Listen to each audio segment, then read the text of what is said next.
We're live. We are live. Welcome back, everyone, to the YouTube channel Callum Talks AFC. We're here for the England versus Uruguay watch along. Make sure, if you are in here, hit that like button. Let me just make sure everything is all okay. We've got the game up here. We're ready. The first England match in about 4 months. Thomas Tuchel. The lineups, we'll get it up all in a minute. But just hit that like button if you are in here.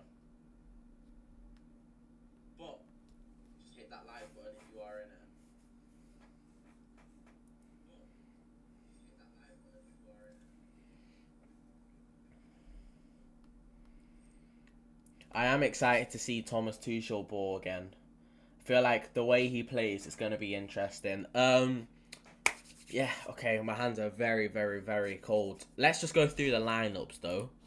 Let's go through the lineups. So, for England, we've got Trafford in goal, no Pickford. Livramento, Tomori, Maguire, Jed Spence. In midfield, we've got Henderson and Garner. Noni Madueke, who we will be watching out for. Hopefully, no injuries, fingers crossed. Phil Foden in the 10, Rashford off the left, and Solanke up top. Now, for Uruguay, they have Muslera. I'm pretty sure he used to play for Galatasaray. Now he's playing for Estudiantes. He plays in Argentina, but he used to play for, I remember on FIFA. Yeah, he's a Galatasaray legend. He's been there for 14 years. Wow. So he's gonna be hard to get past. Varela, is it Varela? Oliveira, Araujo, Piqueras, Ugarte, Valverde, De Arascanteta, Araujo. I don't know why I'm trying to pronounce the names. Do we have any... Who's on their bench that we actually know? Who's on their bench that we actually know? Pelestri. I know him. Do I? Yeah, he played for Man United. I'm pretty sure I've heard of him. So Pelestri. Darwin Núñez.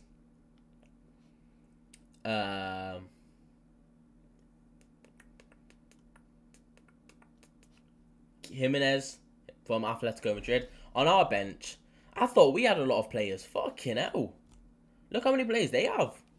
So we've got Aaron Ramsdale, Jason Steele, Jordan Pickford, Ben White. Let's see if he makes an appearance today. John Stones, Lewis Hall, Adam Wharton, Cole Palmer, Kobbie Mainoo, DCL Dominic Calvert-Lewin, Harvey Barnes, yet to make his England debut, so he could potentially make his debut today. And then Jared Bowen. We've won 5 out of 5 in our last 5 games. So, you never know. This is going to be... We haven't lost in our last 6 games, actually, according to FootMob. When was that? We lost to Senegal not too long... Like, last summer. Yeah, we lost to Senegal in a friendly. But since then, 2-0 against Andorra, 5-0 away at Serbia, 3-0 against Wales, 5-0 against Latvia, 2-0 against Serbia, 2-0 against Albania. Like, it's quite good, isn't it? It's quite good. I'm not going to lie to you. This was the Albania game. I remember, like, Eze came off and you're celebrating, and then he brings on Saka, and you're thinking, oh my god. No, he brought off Declan Rice and Eze, you're thinking, oh my god. But then he brought on Saka, and you're thinking, you know, like, trying to avoid it, but luckily no injuries there. Hopefully we don't get any injuries. But if we're talking about positives, yesterday, pretty sure everyone knows this already, but yesterday, man like Victor Gyökeres got a hat-trick. Fair play. Fair enough. Boys, if you are new in here, make sure you hit that like button and subscribe. We're about to do the England versus Uruguay watch along. We are currently 10 minutes away from kickoff, 9 minutes. So make sure you are there. But, so Gyökeres scored. Norgard also scored for Denmark. Played at centre-back as well. 86 minutes under his belt. That is good. That is very good. Who else? Calafiori played 90 minutes. Calafiori played 90 minutes against Northern Ireland. Who else? Currently right now, we have two. I think it's two, because I don't think Tommy Setford's playing. But we have two players currently playing right now in, well, one Arsenal player, one player in Ethan Nwaneri. So Ethan Nwaneri and Lewis Skelly are both playing currently for the England under-21. So wish them all the best of luck. Currently, if you do want to watch that game, it is streamed on YouTube. So if you can't watch this game, you can always go watch and support Ethan Nwaneri and Miles Lewis Skelly there. I'm pretty sure Tommy Setford's on the bench. Yeah. Wait, no? Where's Tommy Setford? I swear he was with them. Maybe I'm tripping. I thought he was in the under-21 squad. Maybe he's not. Maybe he is not. Anyone else? Spain? Is Mosquera starting? No. And Zubimendi's not starting, which is brilliant. So Raya, Mosquera, and Zubimendi are all on the bench for Spain's friendly tonight, which probably means they're going to start the next game. Let's hope not. Germany, Kai Havertz isn't starting. Oh, wait, no, he is. I was looking at the wrong side. Kai Havertz is starting, against Switzerland. So watch out for that one. Watch out for that one. Who else is starting? Ecuador. Is Hincapié playing? Hincapié is playing against Morocco. So also watch out for that. Hopefully he doesn't get any injuries. They've got Pacho and Caicedo along with Hincapié. Oof. Don't mind that. Could be underdogs for the World Cup. Netherlands, is Timber's not in the squad. Yeah, Timber's not in the squad. Apart from that, we don't have anyone.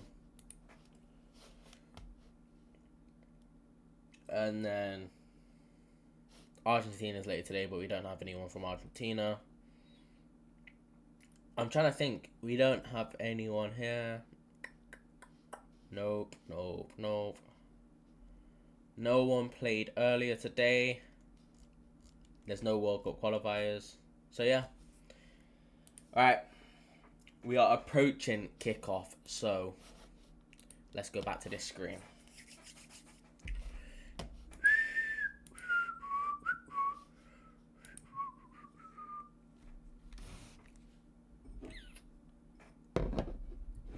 Little fire. Oh, fucking Wembley, man.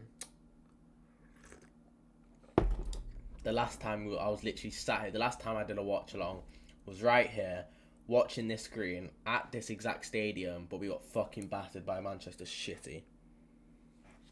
Was not a good, not a good day, was it? For all Arsenal fans. Terrible. But you forget about that. Act like it never happened. Because it didn't happen. It's the international break. I don't know what you're talking about. Come on, England. This is going to be interesting. Yes, it's a friendly, and majority of the players starting here won't be starting at the World Cup. But Rashford is going to be a shit match, little bro. I know.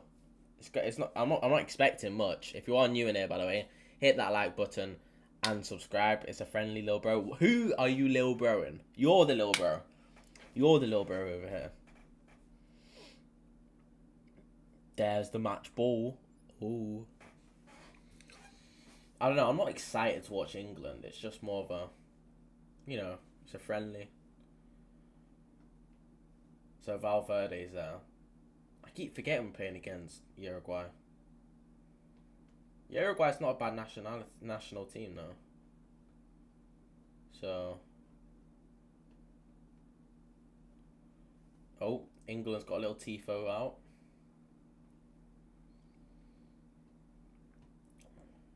Fair enough. A lot of empty seats. You probably could have got a ticket for this game, If you wanted to go watch a game, you probably could have got a ticket. Inglaterra. Londres. Inglaterra. Do Uruguayans speak Spanish? Is that a stupid question?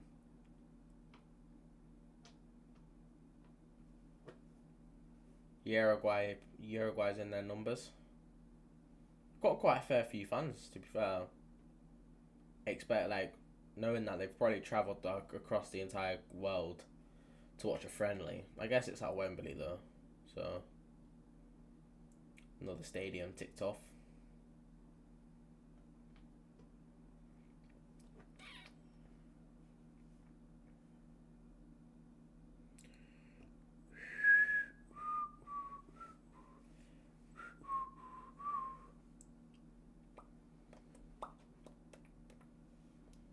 Just waiting here for the players to walk out. Spain's there. I mean, Spain. Uruguay's there. There's the England boys. It's gonna be an interesting. It's an interesting lineup, to be honest. But what do you really expect? There's Thomas Tuchel. Thomas Tuchel. Very excited, isn't he? Very, very excited. Let's just hope. Let's hope there's some goals in this game. Let's not hope it's going to be a boring match. Let's hope for some goals. And hope Madueke does not get injured. Because getting Madueke injured in a friendly is not great.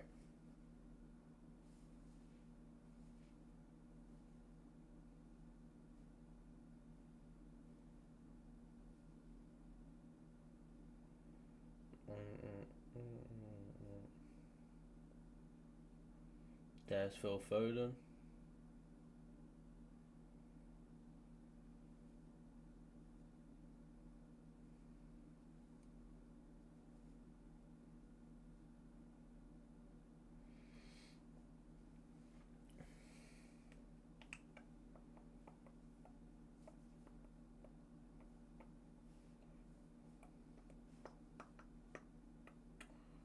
Right, the players are walking out.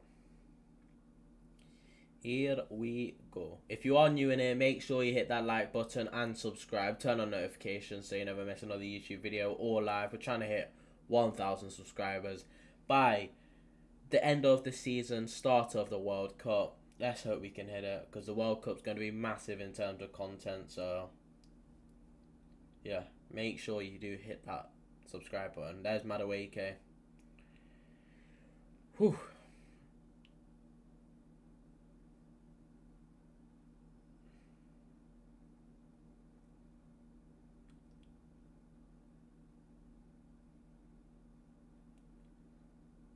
So the game's supposed to start in a minute, and they haven't done their national anthems yet. Is the game starting late, or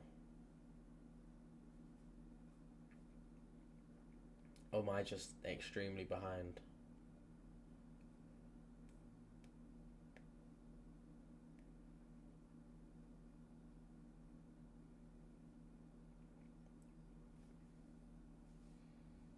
So there's no one.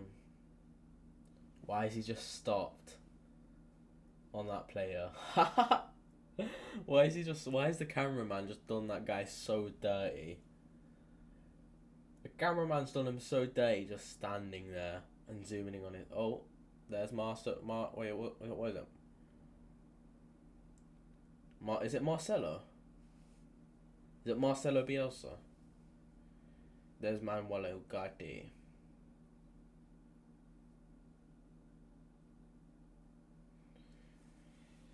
They're singing their national anthem.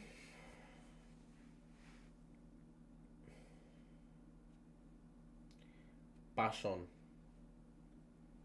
Passion.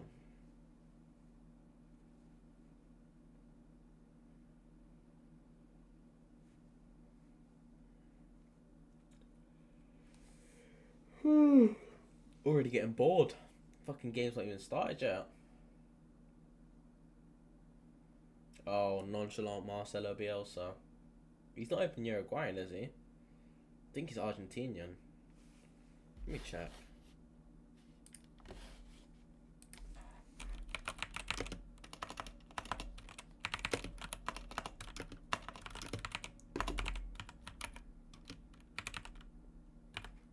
Yeah, it is Marcelo. Yeah, he's from the same place as Lionel Messi. He's from the same place as Lionel Messi. Lionel Messi. God save the gracious Queen. God save our holy King. God save our King.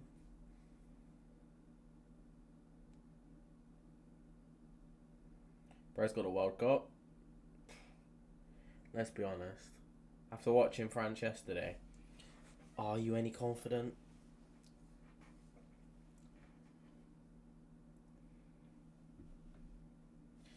Fucking hell, how delayed is it? Surely I'm not behind. Surely. Surely not.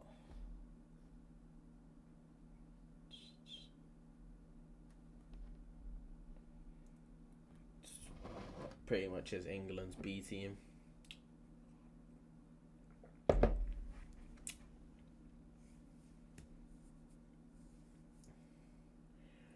Boom, boom, boom, boom, boom, boom, boom, boom, boom, boom, boom,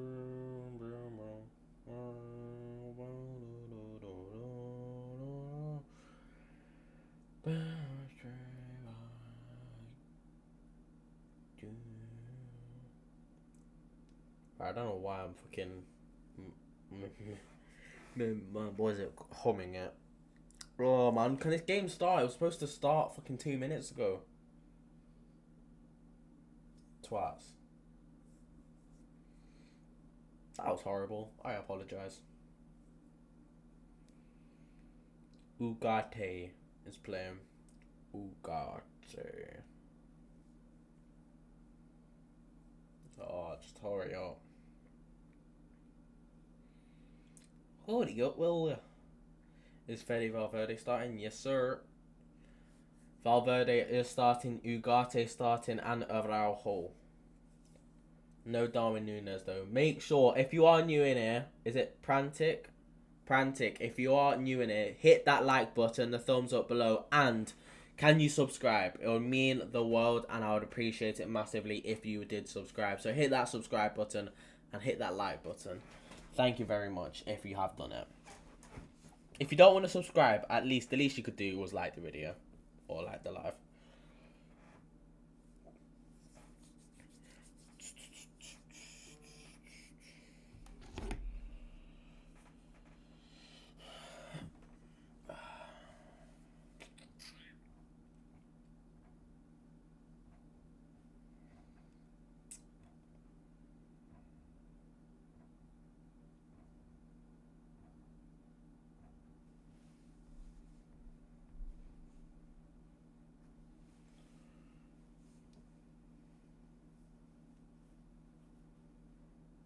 Can this bloody hurry up? Do-ba-do-ba-do-ba-do-do. Can this thing bloody hurry up? Do-ba-do-ba-do-ba-do-boo.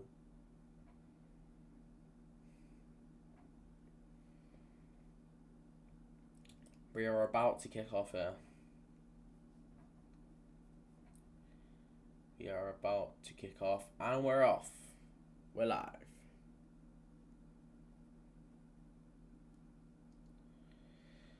Okay, here's Jed Spence. We kicked off 4 minutes late, by the way. Fucking hell. 4 minutes late, but we have kicked off. If you are new in here, make sure you hit that like button and subscribe. Currently got the ball. James Trafford here on the ball in the opening 30 seconds of the game.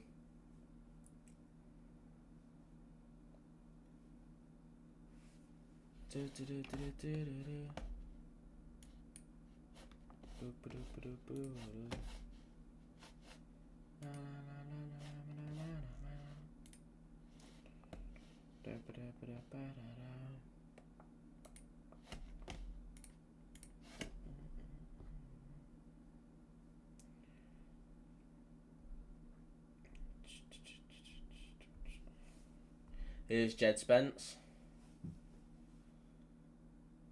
Ghana whips in the ball, cleared out. Livramento intercepts. Here's Noni Madueke. Out back to Jordan Henderson. Back to Noni Madueke. Out for a throw-in. England are debuting their red kit. They're not even wearing the white kit, which is quite interesting. No white kit, but it is the red kit. It's a sign that they want to be Arsenal. They want to be the Arsenal.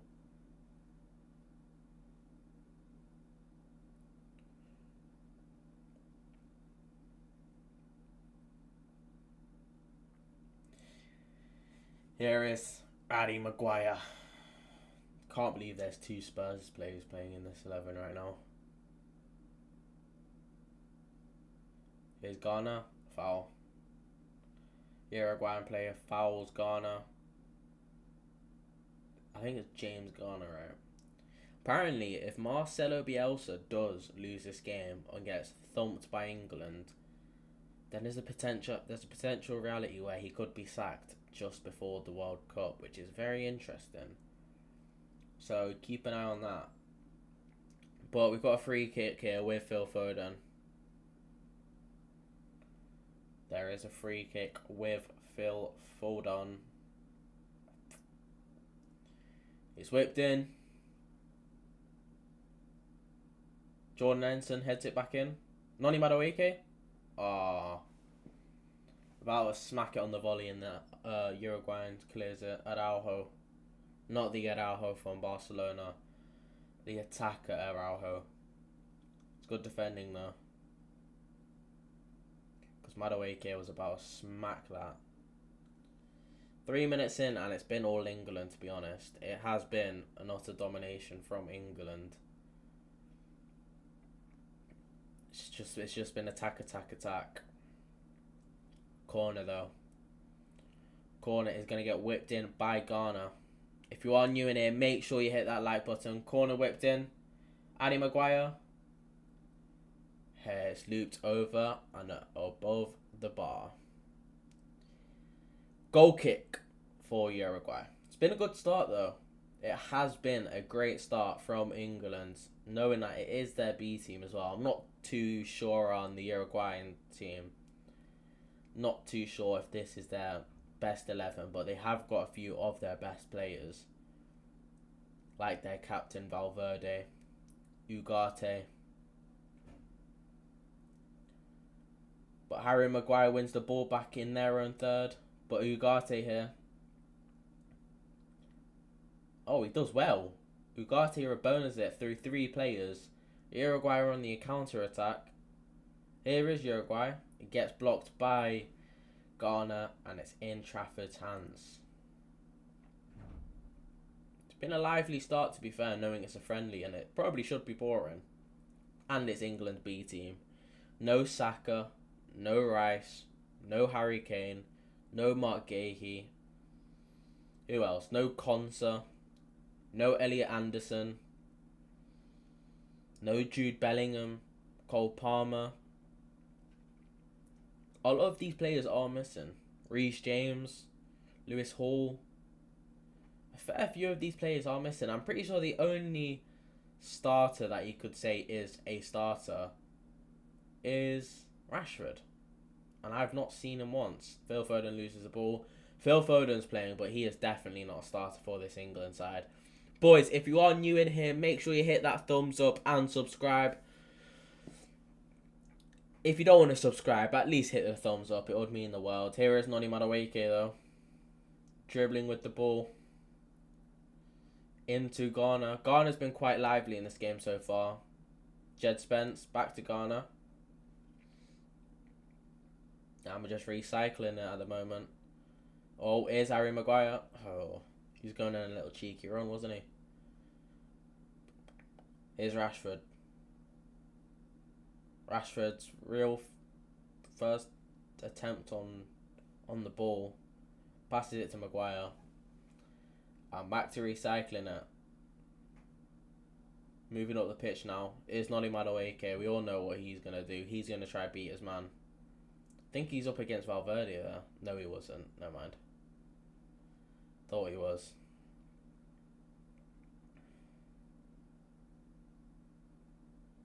That is a foul on Livramento.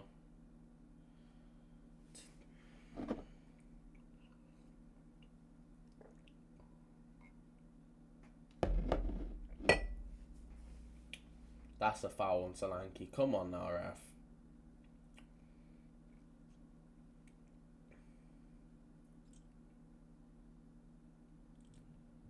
Jed Spence was closing him down there, but he manages to clear out. And here's Uruguay. On the edge of their own. On the edge of our half, sorry.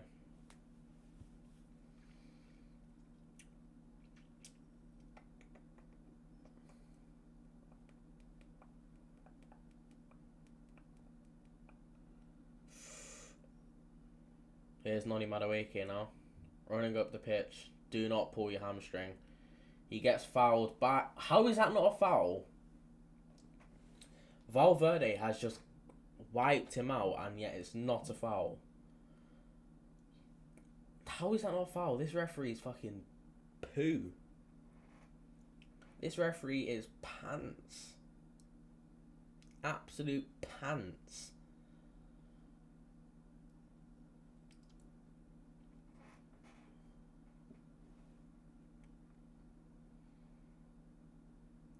Tackle from Jordan Henderson, nice, not a foul. Solanke skips past Ugarte. He's going to shoot. He shoots and it's out for a corner. Poor shot, to be honest. Should have done a lot better with that. He had so much time and space to think about what he's going to do. He had the pass option to Rashford, but it looked like he was closed down. But Foden was open. I hope Madueke scores. Me too, man. I hope Madueke scores, comes off at half time, and picks up no injury.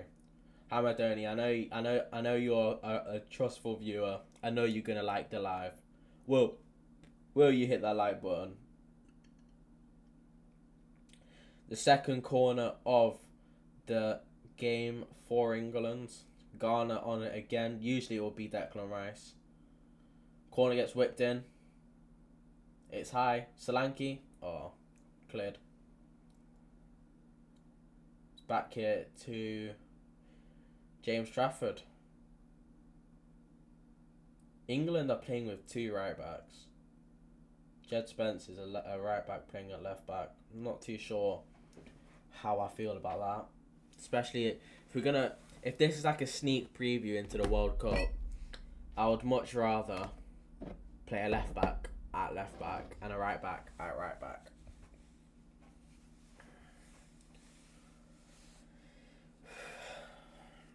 Here's Madueke though. Skips past him and it's cleared. Tomori's been a player that's not really featured for England, but he's in there now. Hopefully he does a job. Because everyone used to cry about Tomori never being in the England squads and he was our best defender. He's got a lot to prove. But I think Mark Gahey and Ezri Konsa are our best defenders by some distance. These Uruguayans are quite dirty, man. The amount of tackles they've been putting in. Here's Madueke though. They've just been fouling and fouling. Madueke does well.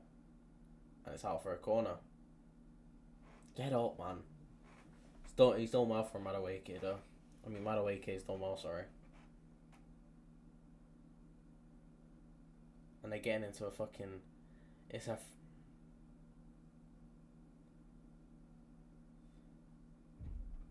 Fucking hell. It's a fucking friendly. He's just got back onto the pitch and then he started holding his ankle. It's a fucking friendly, man. It's a friendly. These Uruguayans are trying to snap our players. They're trying to start a fight with Madueke. And this guy's time wasting. Fucking hell. What even happened? Ooh. That is painful. That is painful, but... Oh, he needs to get subbed off. It's painful, but that's not Madueke's fault. That is not Madueke's fault. But he's literally just scooted back onto the pitch.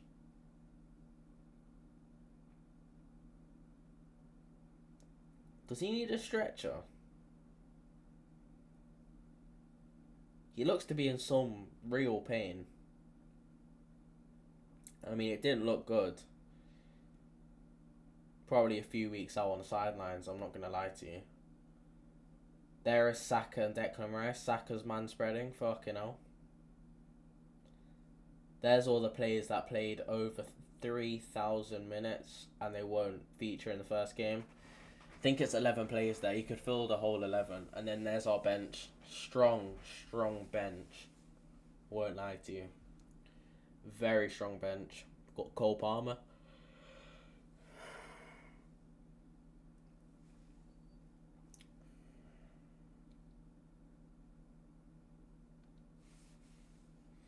Still down on the floor, I'm pretty sure. Yeah, he needs a stretcher.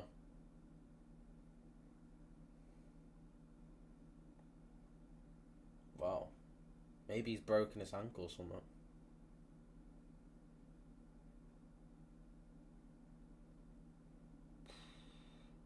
"10 minutes into a friendly. Imagine that's your player and they've just broken their ankle.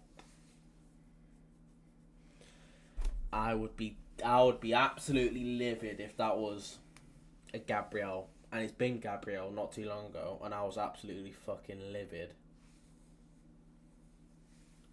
What's happening here? Does he need oxygen or something?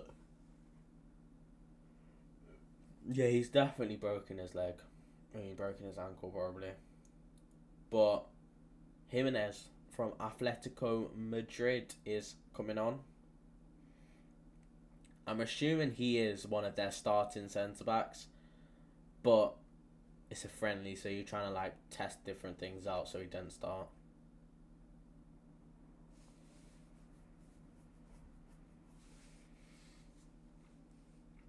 But there's going to be an early substitution here for Uruguay.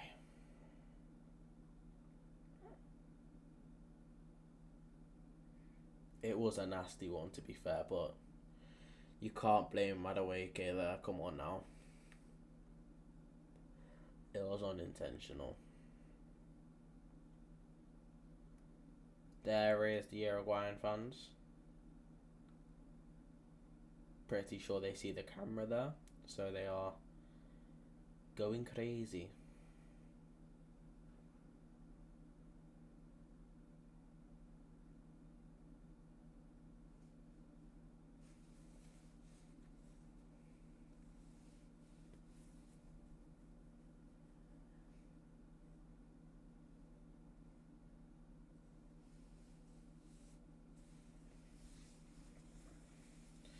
Madueke's gone over to him to apologise. Vamos, Leeds. Gracias. I mean, what was it? Hola. Oh, it says gracias, Marcelo. Shut up. Fuck Leeds. Fucking hell.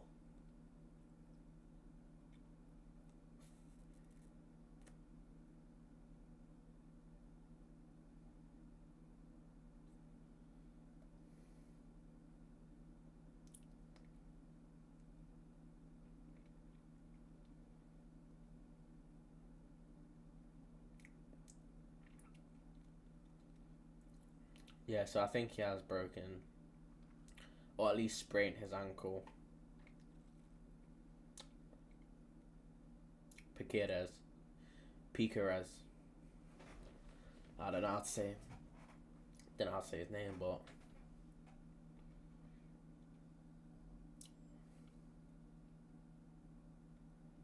we will resume here.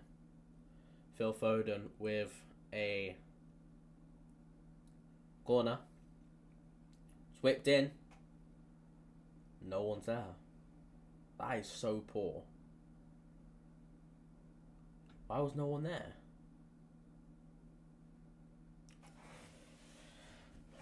Don't know why no one was there.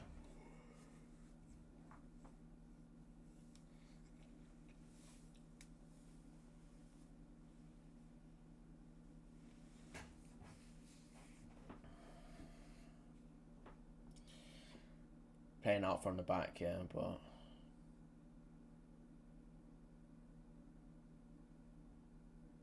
here's Rashford. Madueke.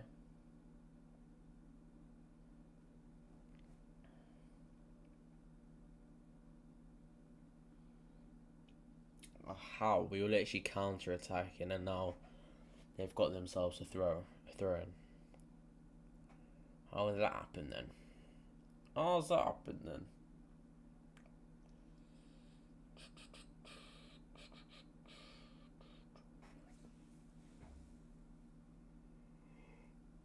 Oh, I keep yawning.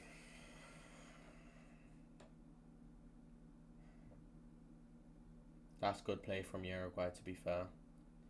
They've earned themselves a foul. It's Madueke again.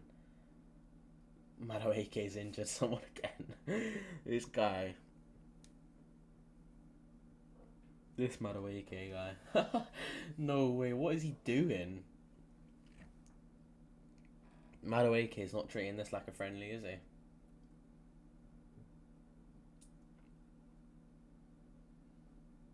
He seems to be okay though.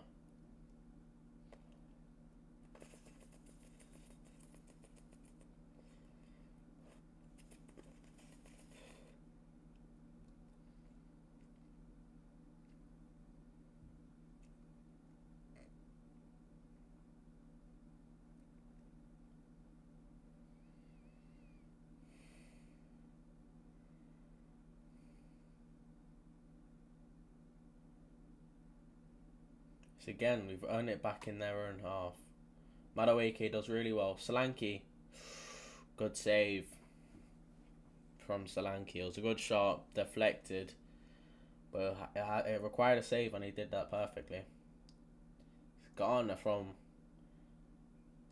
who earned it back, passes it to Madueke, who then passes it to Solanke, who smacks it, but it's deflected, and then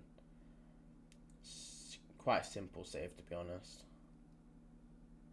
Good from Jed Spence. Out for a corner. That is very good play though. Very, very good play.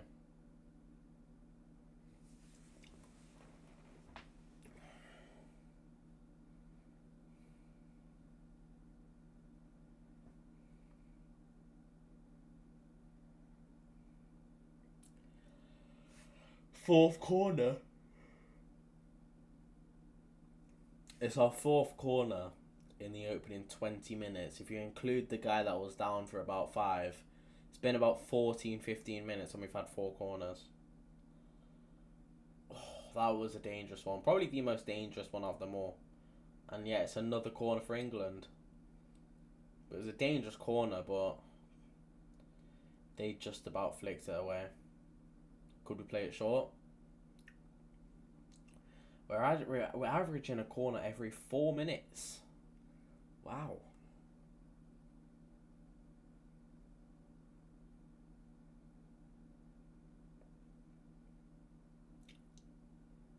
Corner's whipped in there. Maguire heads it back across. What is it with Phil Foden and these shit corners, bro?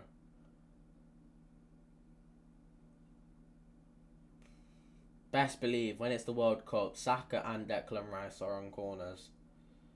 Fucking hell. Promise you, if Declan Rice was on those corners, or Saka, probably would have scored one by now.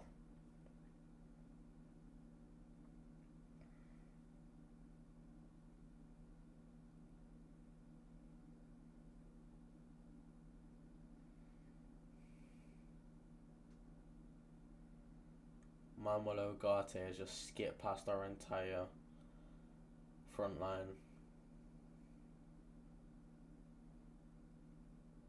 I feel like Manuel Ugarte is not a great footballer, don't get me wrong, but Madueke's lost it in our own third, but we win it back.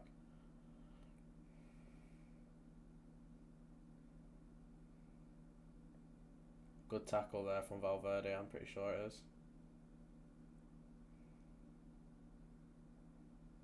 Yeah, Valverde's not captain anymore. Because that Jimenez guy came on, Valverde is no longer the captain.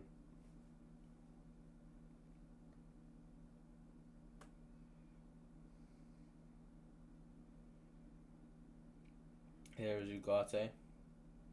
Don't forget, Uruguay still have Darwin Núñez, Bentancur,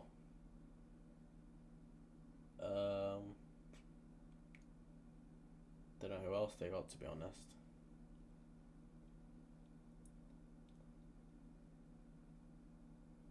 But you've not got a bad side. It's a bit shit, but definitely good enough to hurt a big team like England on their day. I don't think they'll beat us today. With the way the game's been played, with the amount of attacking power we have to bring off the bench, we should beat Uruguay. They're no longer that team of Suarez and Edison Cavani up top just linking up. Because them both are retired from international football, so... Madueke's playing at left back right now.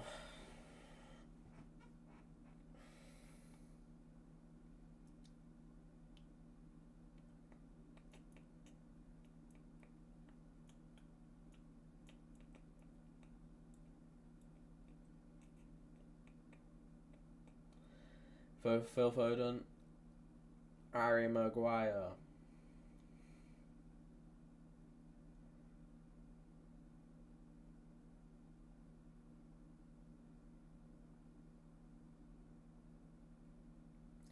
Henderson clips it long to Rashford. Defender heads it clear, but it's out for a throw-in. Quick one taken by Jed Spence. Here's Garner to Rashford. Back to Garner.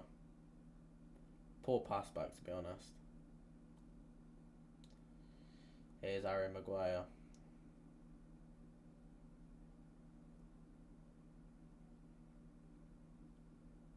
England are just playing tiki-taka football at the moment, just passing it side to side.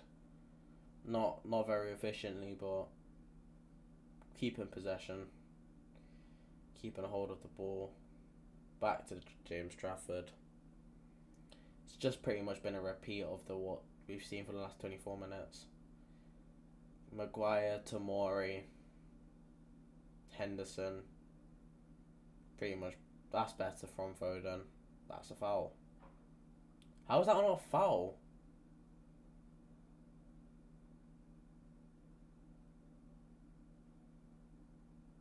He actually pulled him back. How the hell is that not a foul on Livramento?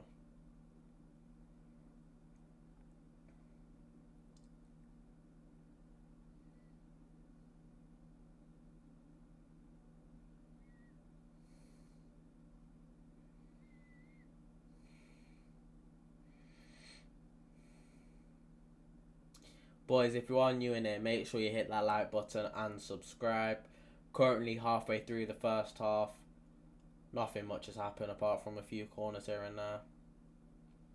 And the referee being a bit shit. And Solanke's touch being woeful. Fuck, you know.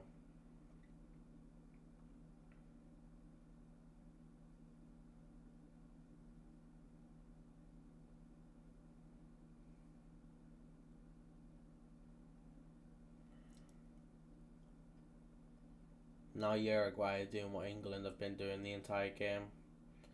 The two centre-backs and the goalkeeper just playing possession football. He smacks it up though, and big slabhead Maguire heads it out for a goal kick.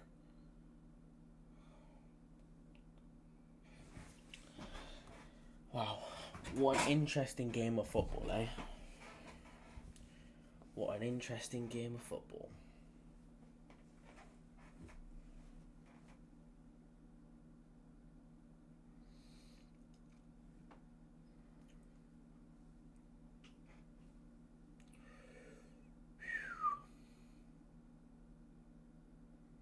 Oh, it's a 3-on-2 for Uruguay.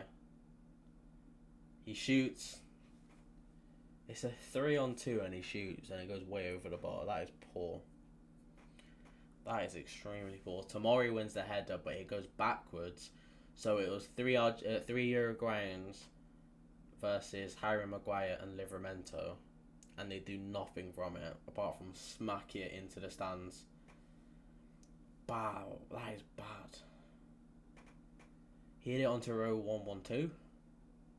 He hit it onto row. James Trafford though, under pressure. That is brilliant from Livramento. Foden wins it, gets a foul.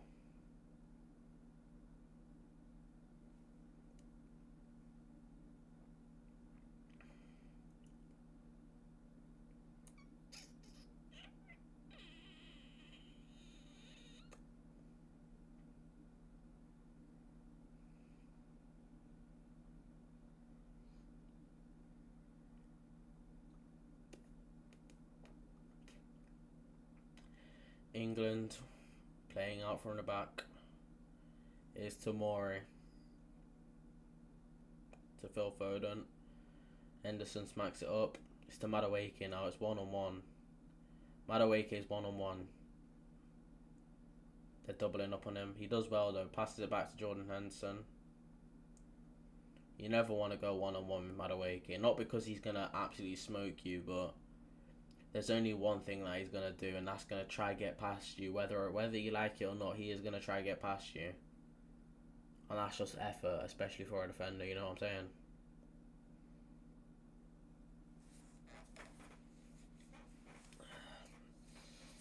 Boys and girls, if you're new in here, make sure you hit that like button and subscribe. We're currently watching England versus Uruguay. We're half an hour in. And it is currently 0-0.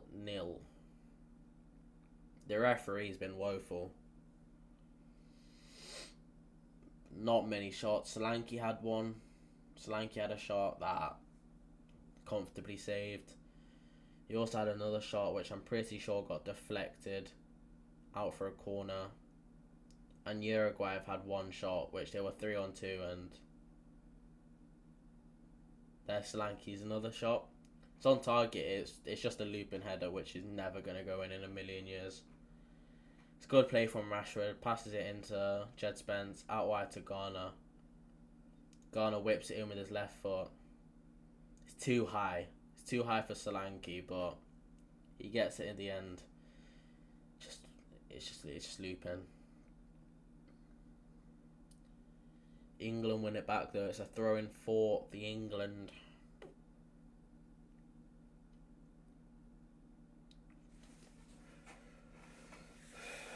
Here's Tomori. I feel like I've been saying that a lot. Here's Tomori. Here's Maguire. Fucking hell, as soon as I say that, Maguire's on the ball.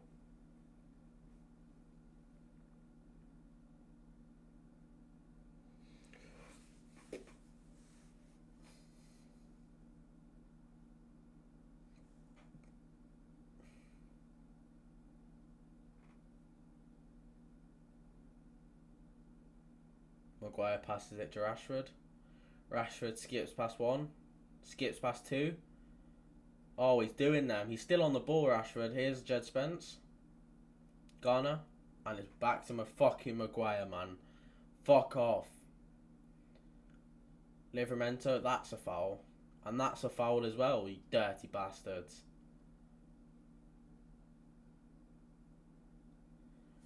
Bro, Uruguay playing so dirty for a friendly.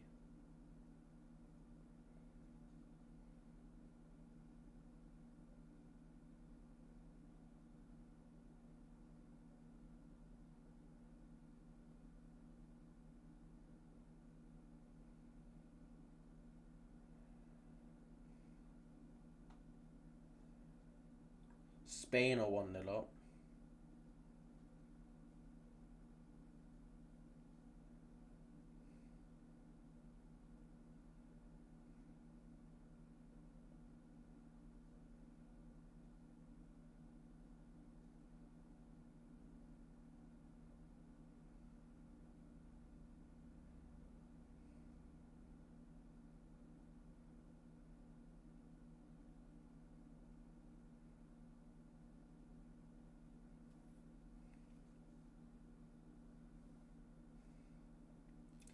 Let's check the scores for the other game, sorry. So Paraguay beating Greece 1-0. Diego Gomez from Is that Brighton? Yeah, Diego Gomez from Brighton gets the only goal. I mean, Rwanda beating Grenada, but don't know anyone from them two countries. Algeria are beating Guatemala. Riyad Mahrez scoring a penalty, and Giori, is that how you saying his name? Scoring as well. Here's Madueke. Oh, he's on the floor. Hopefully that's nothing bad. Netherlands 1, Norway 1. Van Dijk scoring. Haaland is not playing. Did Haaland get called up? Don't think so. I think Madueke is on the floor. He's holding his face, okay. If he's got face injury, it shouldn't be too bad. Maybe he's concussed. Maybe he's got concussion, and that means he can't play against Japan, which also means he should be back for the Southampton game. Switzerland are drawing 1-1 against Germany. Jonathan Tah, Florian Wirtz getting an assist, and then Ndioy scoring. Granit Xhaka got an assist. If Bellingham and Trent don't get called up for World Cup, I hope they will never ever win a World Cup ever again. No, Bellingham will. I don't know about Trent. Bellingham will definitely get called up. Trent, on the other hand, though. Don't think Trent will. If I'm being completely honest.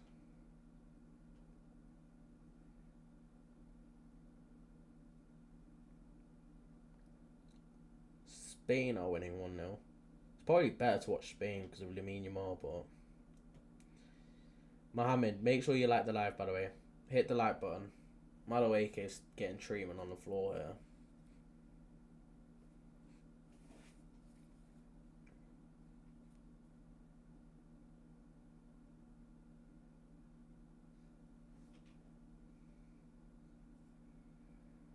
I literally tweeted saying Uruguay putting in a fair few challenges in a friendly.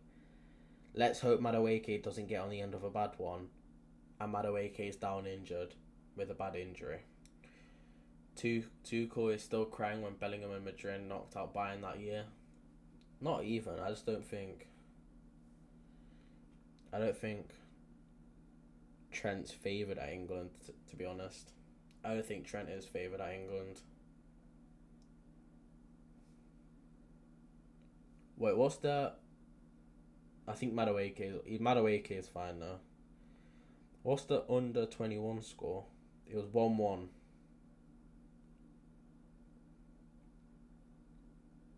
Did Miles Lewis-Skelly play a full 90?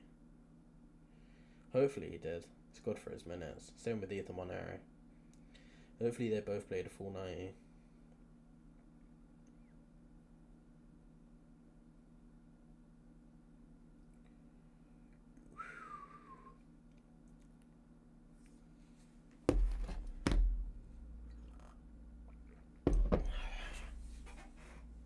We're up and running again, by the way. Forgot to mention.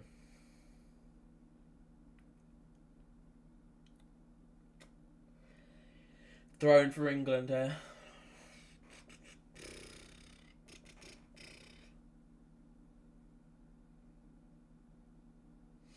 Solanke's been horrible, by the way. The amount of times Solanke's had a loose touch or he's lost the ball in this game, he is just not good. Might as well just bring Danny Welbeck or something. Because he's far better than Solanke. There's a reason why he's in a relegation battle with Spurs, because he's fucking shit.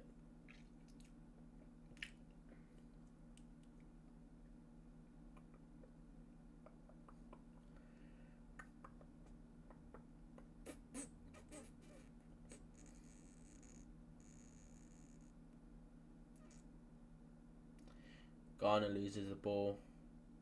Here's Ugarte. Valverde. Nice football from Uruguay, to be fair. Out wide here. Is Noni Madueke okay? He's like limping. Is Madueke okay? Oh, Madueke's gone down.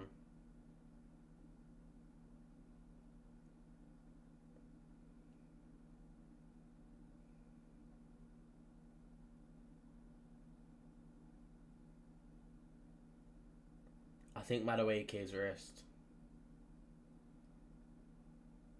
Madueke has to come off because of his wrist. He's done damage to his wrist. I think he hurt it more. It's not like any Jared Bowen's coming on.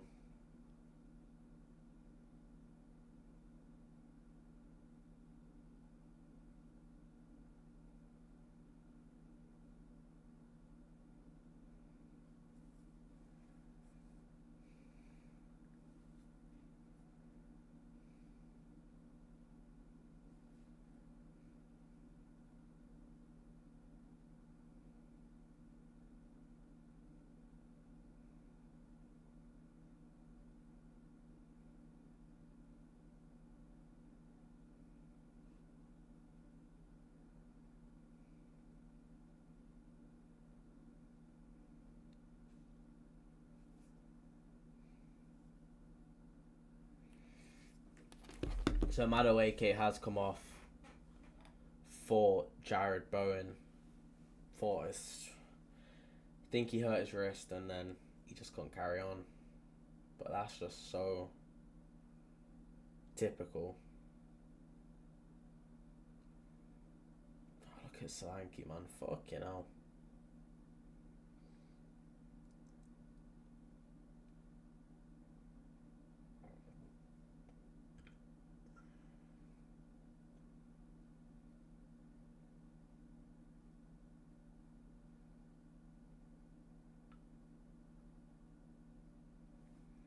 Apparently it has been confirmed that City will have a 60-point deduction at the end of the season. I think that's what I saw. It's not been confirmed. It's just rumours, but it happens every single international break. Every single international break, there's always a rumour that Man City are going to get deducted, or they're going to get relegated, or they're going to get sanctioned for their 115 charges, but nothing ever happens, so I'm not gonna believe anything, to be honest. And to be honest, I really care because we should win the league either way. So if we're gonna win the league, I'd much rather Man City don't get points deducted, so then they have nothing to say about. Oh, here's Valverde, good block, because that would have definitely been in the back of the net. Rashford, go on Rashford. Oh my god, Rashford. Oh, that's dirty, bro. He's still going. Rashford, that was absolutely fantastic. What the hell? Here's Foden. Shoot, man. Just take shots. You haven't tested the keeper yet. But Rashford, that was brilliant from Rashford. Wow. People are just getting bored. They make things interesting. Exactly.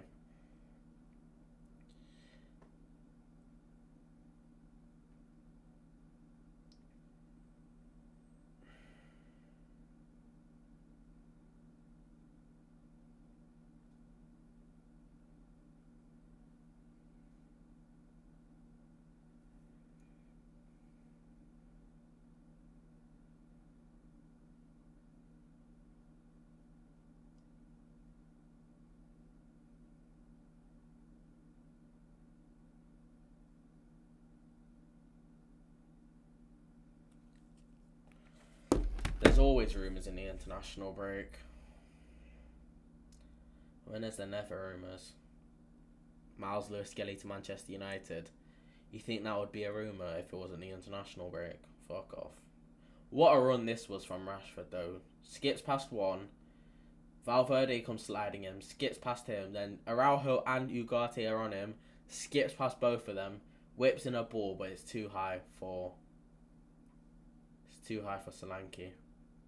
And no one's there in the back post. No one is there at the back post. It's a free kick here for England, though.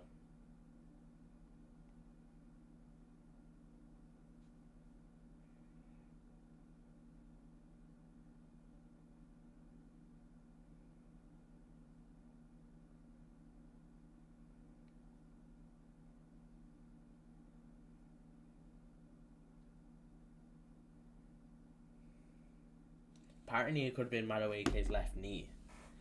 If it's Madueke's knee that he's injured, fucking hell.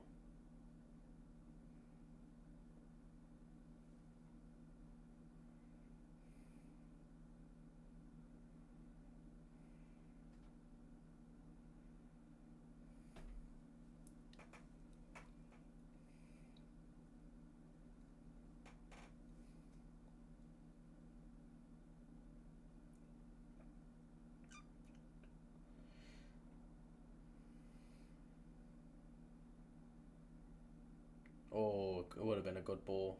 Jared Bowen here does well. Is that a foul? That's out here to Jed Spence.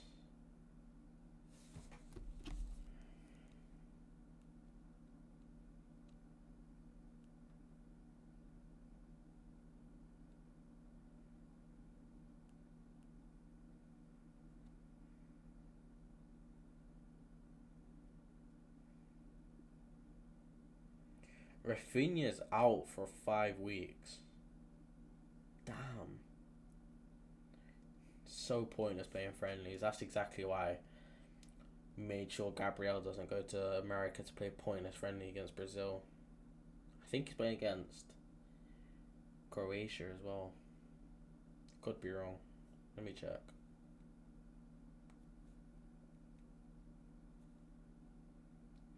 Brazil.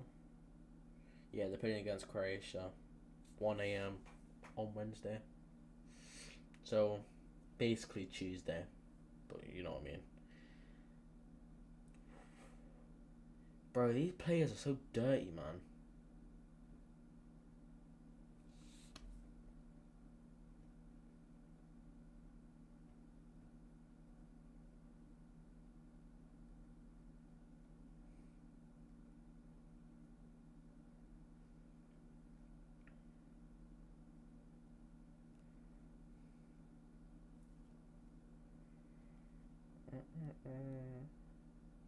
Germany 2-2. Florian Wirtz with 2 assists. Serge Gnabry scored against Switzerland. It was a good goal, to be fair.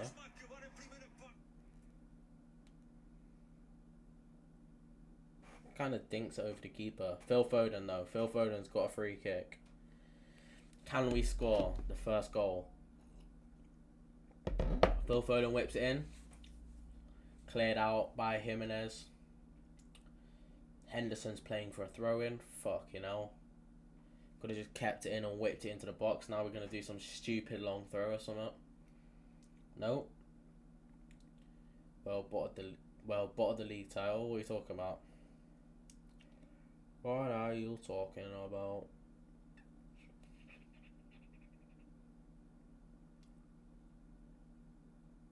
Tomori's lost the ball.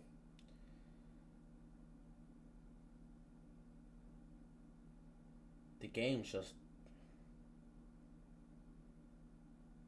very free flowing, to be fair. The referee, I do think he's kind of skipped past a few challenges here and there, but as a whole, the game's been very free flowing. It's not been stop, start, stop, start, stop, start. 7 added minutes, by the way. But it already says it on there. But there is 7 added minutes because of Noni Madueke and the Uruguayan player that got stretchered after like 15 minutes.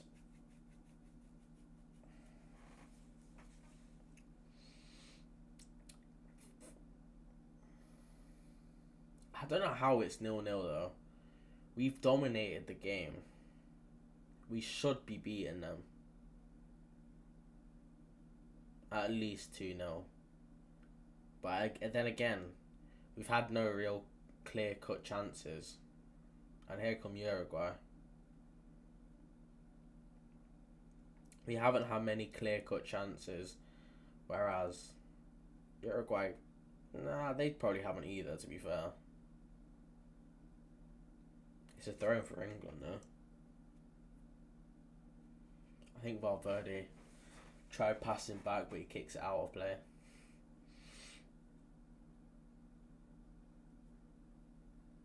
Never mind, I don't think it was Valverde. But, you know what I mean?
4 minutes left of the first half. Nothing much has happened, to be fair, but one negative for all Arsenal fans is Noni Madueke has come off injured, which I thought it was because of his wrist, because he was in a big collision just before that, and I thought maybe he landed awkwardly on his wrist, but people say otherwise. When I say people, I mean people on X. Apparently it was his knee. I doubt it. Still think it was his wrist, but still never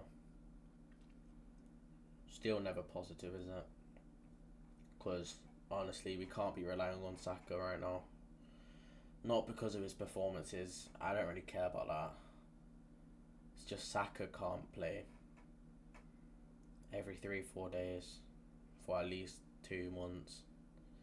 So we need Madueke and fit and available.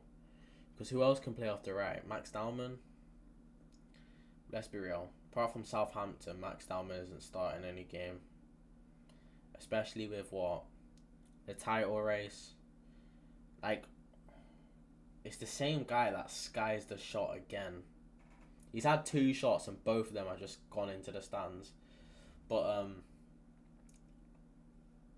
apart from the Southampton game, Max Dalman's not going to start any other game. Because all the competitions that we're in so far, FA Cup, yes, but once we beat Southampton, hopefully, we'll be in the semi-finals and we'll be at Wembley again. And the Champions League quarter-final, he won't start that game. Maybe he could come off the bench. Same with the Premier League. Maybe he can come off the bench. I just can't see Max Dalman starting. Don't get me wrong, he's probably got the qualities to start, but I just don't see Mikel Arteta having the balls to do that, especially with the situation that we're in, the competitions that we're in, and the trophies that we can win. So that's why we need Madueke, because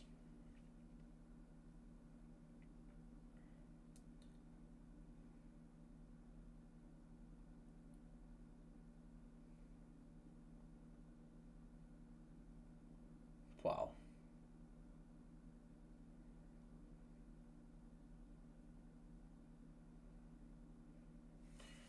Wow, look at those players up there.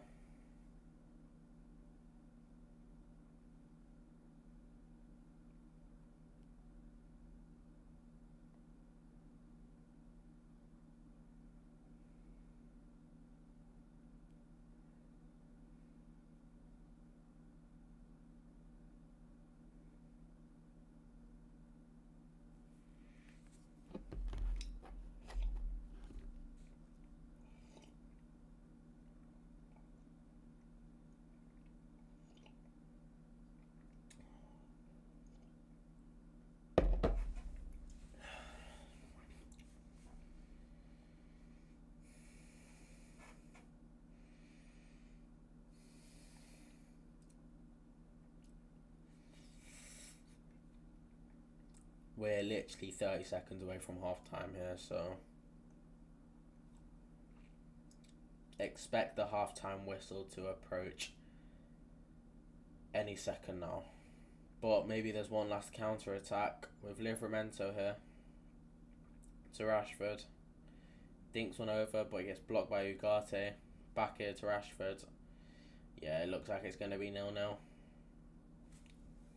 Half time, he's blown his whistle.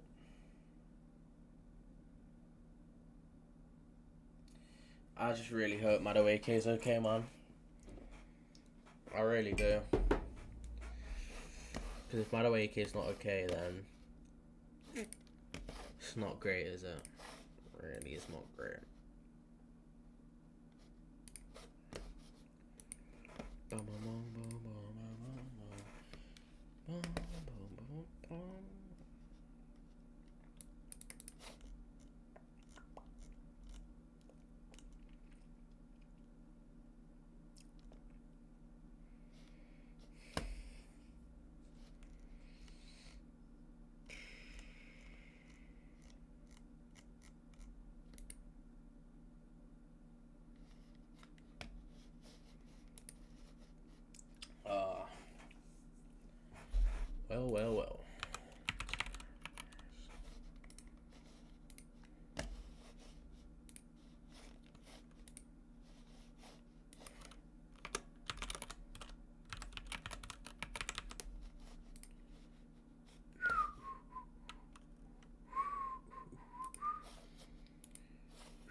So, let's play some generational football. Why not, eh?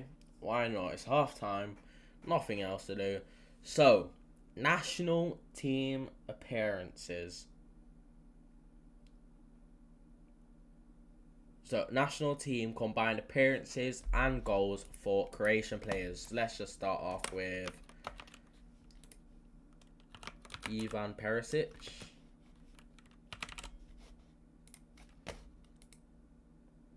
Oh, 8 points too much. 8 points too much. If you got any answers in the comments below, what a shit show England are. It was a poor game, to be fair. It was a poor game. It was a very, very poor game. I'm not going to lie to you. I'm not going to sit here and say it was the best game. It was very, very boring. And to top it all off, Madueke is injured, so... You know, Mandzukic. Man. Okay, 122. If you are new in here, make sure you hit that like button and subscribe. It's currently halftime, 0-0. Nothing much has happened. So we are playing a game at halftime. So if you do want to join in, make sure you just get your thoughts down in the comments below. Get your thoughts down in the comments below. So it's national team combined appearances and goals for Croatian players. Oh, I read it wrong. That's why I put Perisic. Perisic is like the second highest goal scorer. Rakitic, that's probably too much, isn't it? Ivan Rakitic is probably too much. No, he's not. So that means Modric. Yeah, 222. Way too much. Way too much.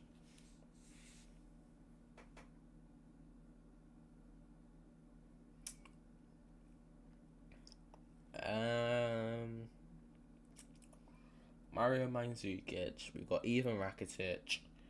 For after another season, you have to remove that Saka poster. He is done, finished. Does not care anymore about playing for the club. What makes you say that? What makes you say that? You do realise he is Arsenal through and through.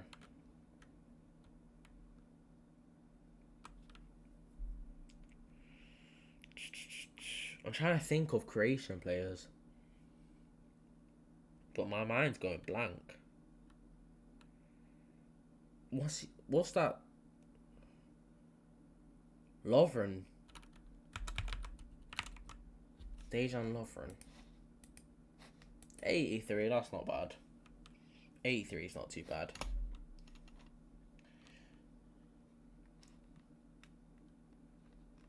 I think it's Lovren, yeah.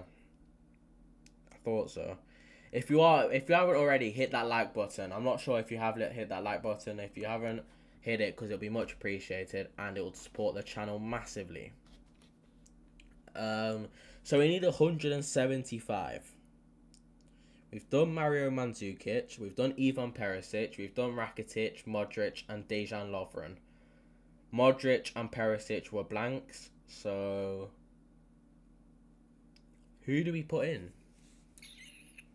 Who is a Croatian player? Any Premier League Croatian players?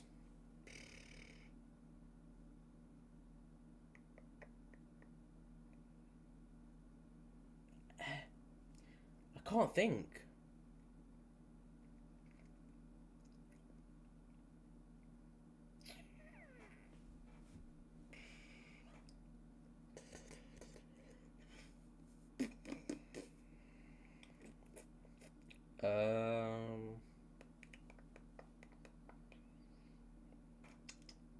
Oh, my mind's going blank, man.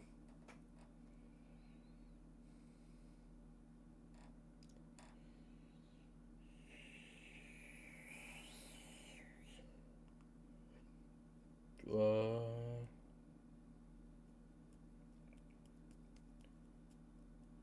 my god.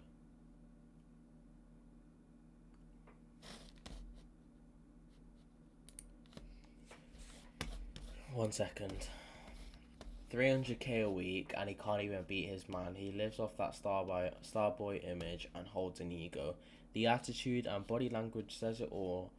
I know he has been overplayed, but come on, mate, we expect more. Don't get me wrong. I expect a lot more from Saka. I think he's been poor this season. But also don't forget that he literally tore his hamstring off the bone and then he was rushed back in to make sure he was playing against Real Madrid. And then he hasn't been dropped since. And only this season is where we've had the Madueke backup where he can get dropped or rotated. And yes, he has been poor. And I think the criticism he gets is rightfully so, rightfully deserved. But where the line crosses is like telling him to like basically get out the club, because I think he's been our best player for the last 4 or 5 years. We wouldn't be here today in this position if Saka wasn't at our club. Like, let's be honest. But I do agree in terms of the criticism that he gets. I mean, he's been extremely poor, and I do agree with that. But yeah, bro, I get it. But what about his behaviour? He was smiling when we drew against Liverpool. I mean, I don't remember that, to be honest. I don't remember him smiling against Liverpool. Was he even playing in that game? Because I swear he got injured around that time. Let me check.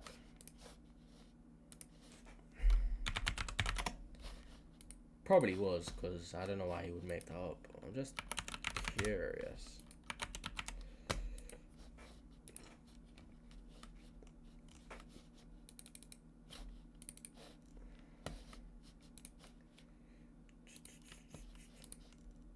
Oh yeah, he did play. He did play. That was the game where Hincapié got injured. He was shit. Yeah, he probably was shit. He's been shit a lot this season, to be fair. But I don't know. At the same time, people are saying Jeremy Doku is the best winger in the league this season. But this season alone, Saka has one less Premier League goal than Jeremy Doku's entire career. In Jeremy Doku's entire career, he has 7 Premier League goals. This season alone, Saka has 6 Premier League goals. And for his standards, that is a terrible season. But yes, last season he pulled up 25 goal contributions in all competitions. The season before that, 34 goal contributions in all competitions. The season before that, 26. The season before that, he pulled off 19. Like, he has been fantastic for Arsenal. Don't get me wrong, he has been very underwhelming for Arsenal as well. But, you know, you have to give him the benefit of the doubt. When will it be okay to criticise and call players like Saka out when we lose or drop points? Zubimendi and Gyökeres are the one that gets blamed. The season before last, he was poor. The season before last season, that was his best season.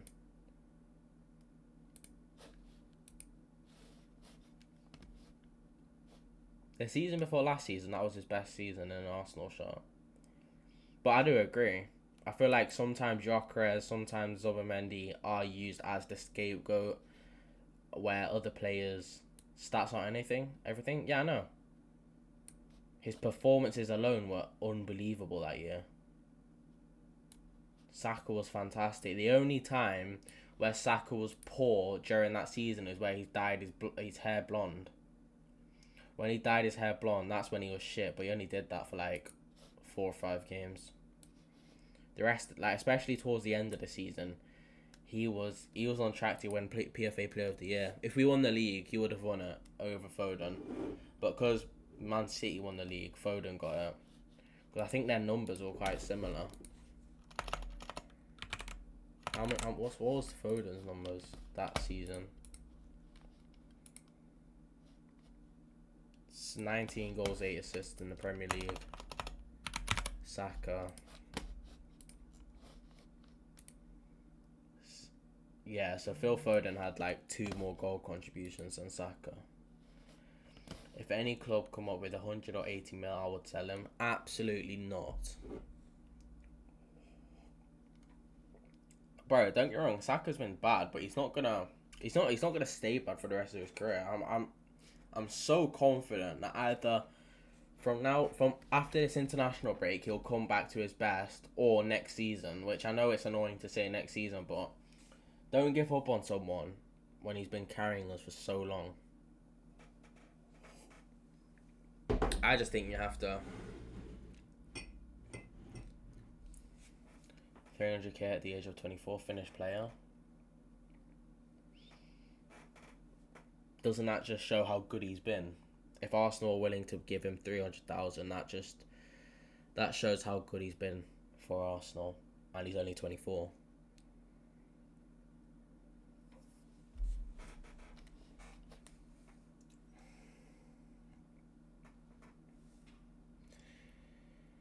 Mate, Aubameyang carried us when we were in the trenches. Yeah, then he left us. Aubameyang carried us, and then that 2020 to 21 season where he signed his contract, that's when he became shit, and that's when Saka carried us. And Saka carried us to a title challenging team, one of the best teams in the world. One of, I'm not saying the, I don't think we are the best team in the world, but I think we are one of. I think there's only a few teams out there give Rice the armband. I agree with that. I don't think Ødegaard should be captain. Nor do I think Saka should be captain. I think since Saka's been captain, he's been even worse than usual. Not saying that's a coincidence, but I do think we should probably strip Ødegaard off the captaincy and give it to someone like Declan Rice. Because Ødegaard's not been available this season. Ødegaard's been non-existent. But now that Eze's injured for a month, he now has to step up. And hopefully Ødegaard does step up because we need him to. If he hasn't been performing all season, we need them the most now. So hopefully he steps up. But I do think I think Declan Rice is the best candidate for captaincy because one, he links up with the defense and the attack, so he can like do all that shouting and that to both ends of the pitch. He speaks English. He knows what it means to the club and the fans. He's always available. Touch wood. Yeah, I think Declan Rice does deserve captain, but I also don't see Arsenal stripping him off the captaincy at the same time. Stripping Ødegaard off the captaincy, sorry.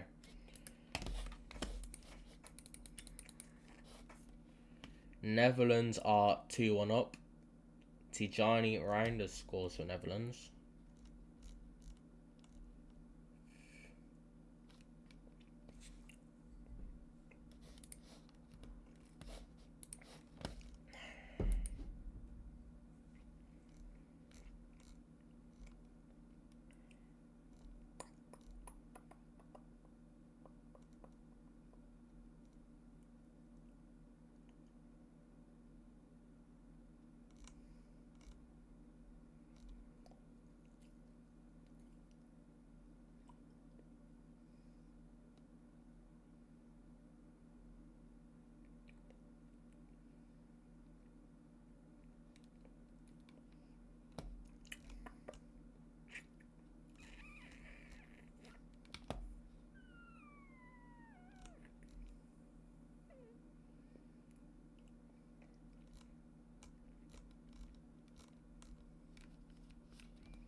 Spain are 2-0 up. They went 2-0 up quite a while ago though.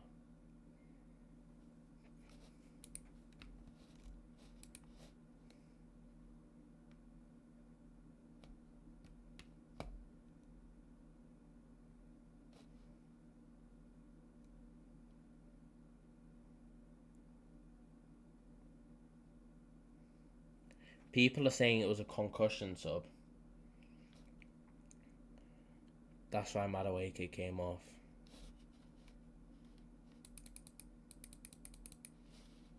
It was a concussion sub. So, if so, then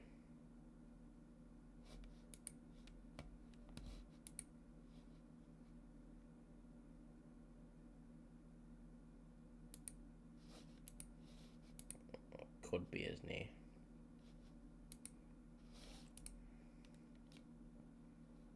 It could be his knee, to be honest.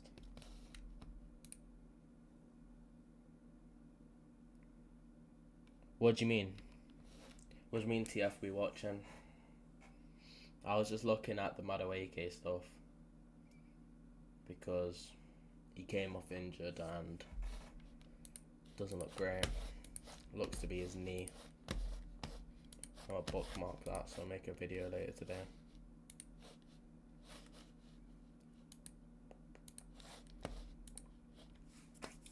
Players are coming out for the second half though. Come on. Boring first half. Very boring first half. So hopefully the second half is anything better, to be honest.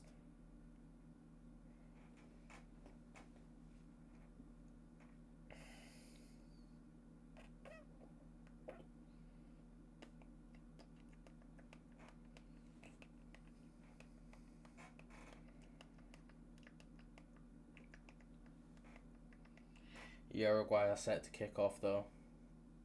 Adam Wharton's coming on. There is no way England win the World Cup, bro.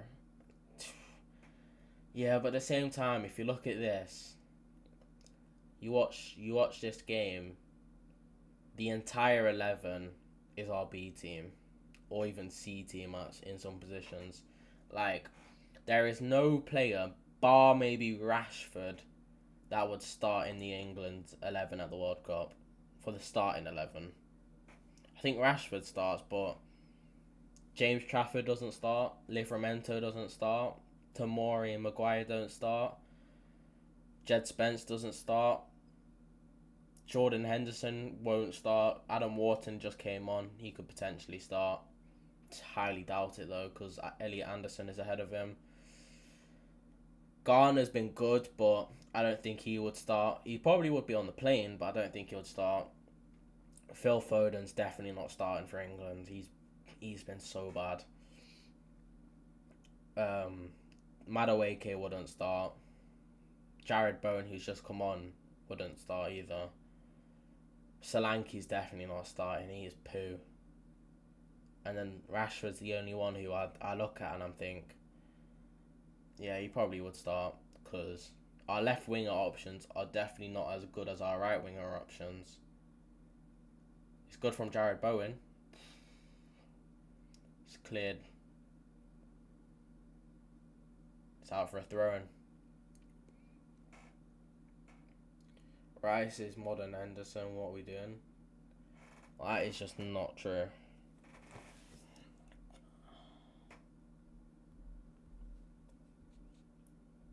That is just not true.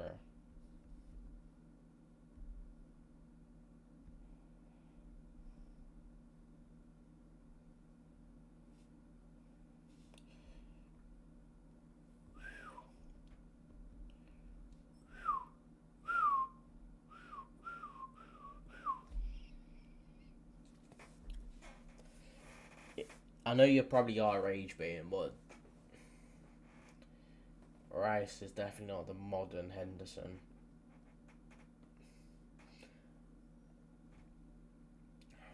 Rice is definitely a lot better all around than Henderson ever was. And that's not me disrespecting Henderson. I think Henderson in his prime Liverpool days when they won the league, I thought he was a very good midfielder, but come on now. We're talking about Declan Rice here.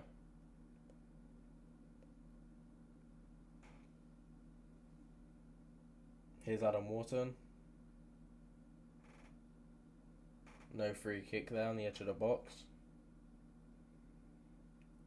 Uruguay hoof it up long, but goes straight to Maguire, who then passes it back to James Trafford, who then smacks it up to Jed Spence.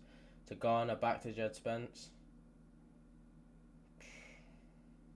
These Spurs boys, man. Terrible. Terrible.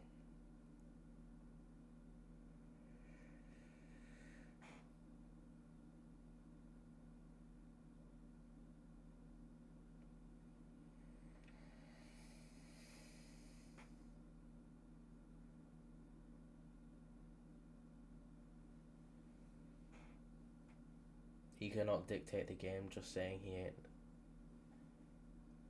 a baller. What do you mean he can't dictate the game?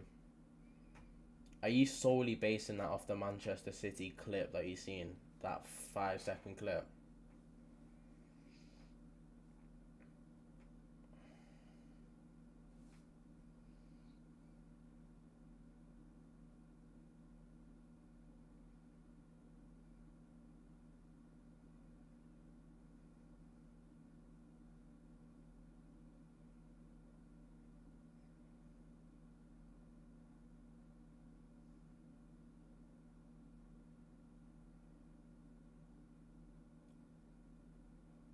Araujo has just done a nasty foul on Phil Foden.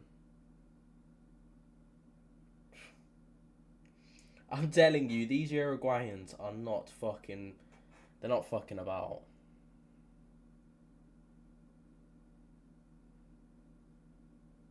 That is a nasty challenge.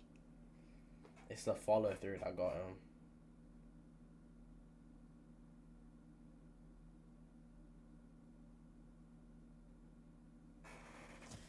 What a dumb idea to play Uruguay in a friendly.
Honestly, I am so glad players like Declan Rice and Saka are not playing in this game.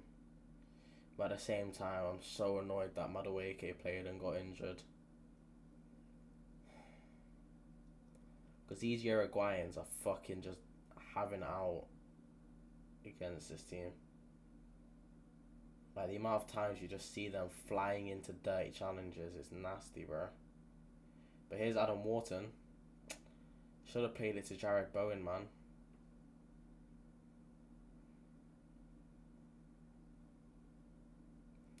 Phil Foden's okay, though. Which is the main thing. At least Foden's okay. He's up and running again.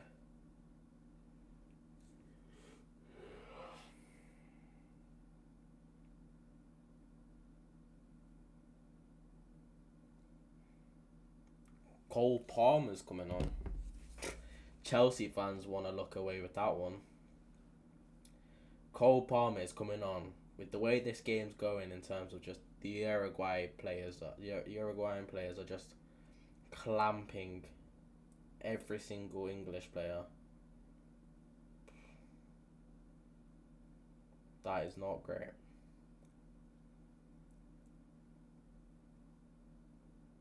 Here's Foden now. He has so much space on the edge of the box. Oh, he does well there. But then he shoots. He does so well to get so much space with a little nutmeg. And then he does such a stupid shot.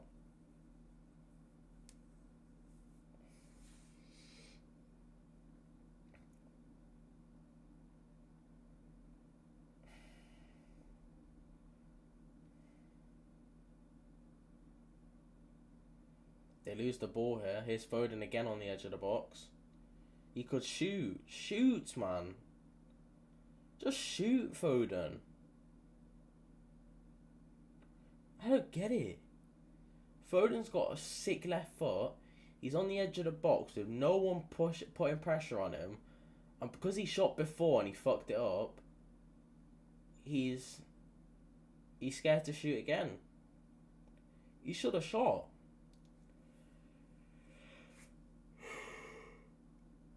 No way he just didn't think to shoot there. For Man City, he is smacking that 10 times out of 10. Foden, I mean, Florian Wirtz has just scored.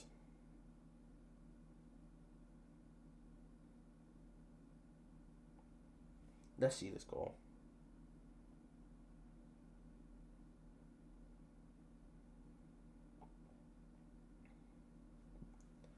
What a goal Florian Wirtz has just scored, by the way.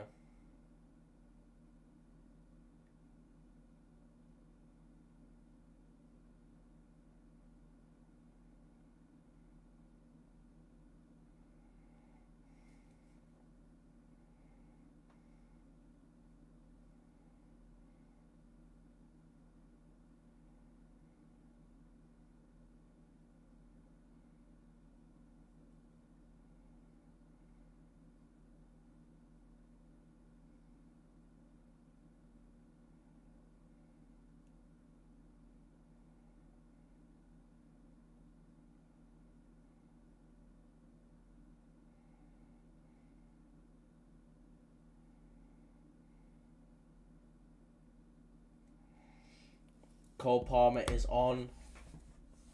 Is it Phil Foden off? Cole Palmer's on, Phil Foden's off. Solanke's off as well, I think, for Dominic Calvert-Lewin. Dominic Calvert-Lewin.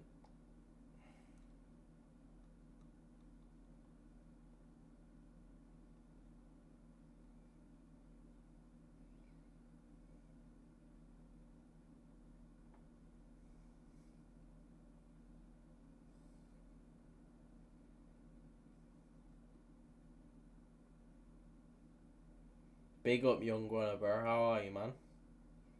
How are you, bro? Can tell you're an Arsenal fan. Make sure you hit that that subscribe button, and also like the live. Support a fellow Arsenal fan. We go live most days of the week. Daily Arsenal content. So, you know, might as well, right? Might as well. You see Madueke get injured. Crazy. Yo, what's good, Elliot, man? I'm good, Elliot, man. How are you, bro? Just currently watching England versus Uruguay. It's 0-0 after an hour, bro. It's been boring.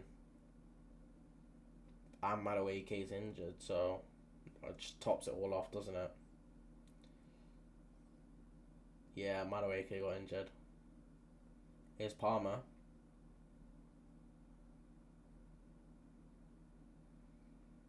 Yeah, I know. Boys, if you are in here, hit that like button, that thumbs up, and subscribe, okay? Hit that like button and subscribe. Fucking knew it. Exactly. We had one Arsenal player play today. Two other Arsenal players are just sitting in the stands watching. One of them's on the bench, which he probably won't come off the bench. So we had one Arsenal player, and yet he still gets injured. We still get a player down injured. Now, there's a few questions on whether the injury is his knee, a concussion, his wrist. But I seen a video. Doesn't look great. Does not look great. It looks to be his knee. But not too. I'm not gonna bet my money on it because I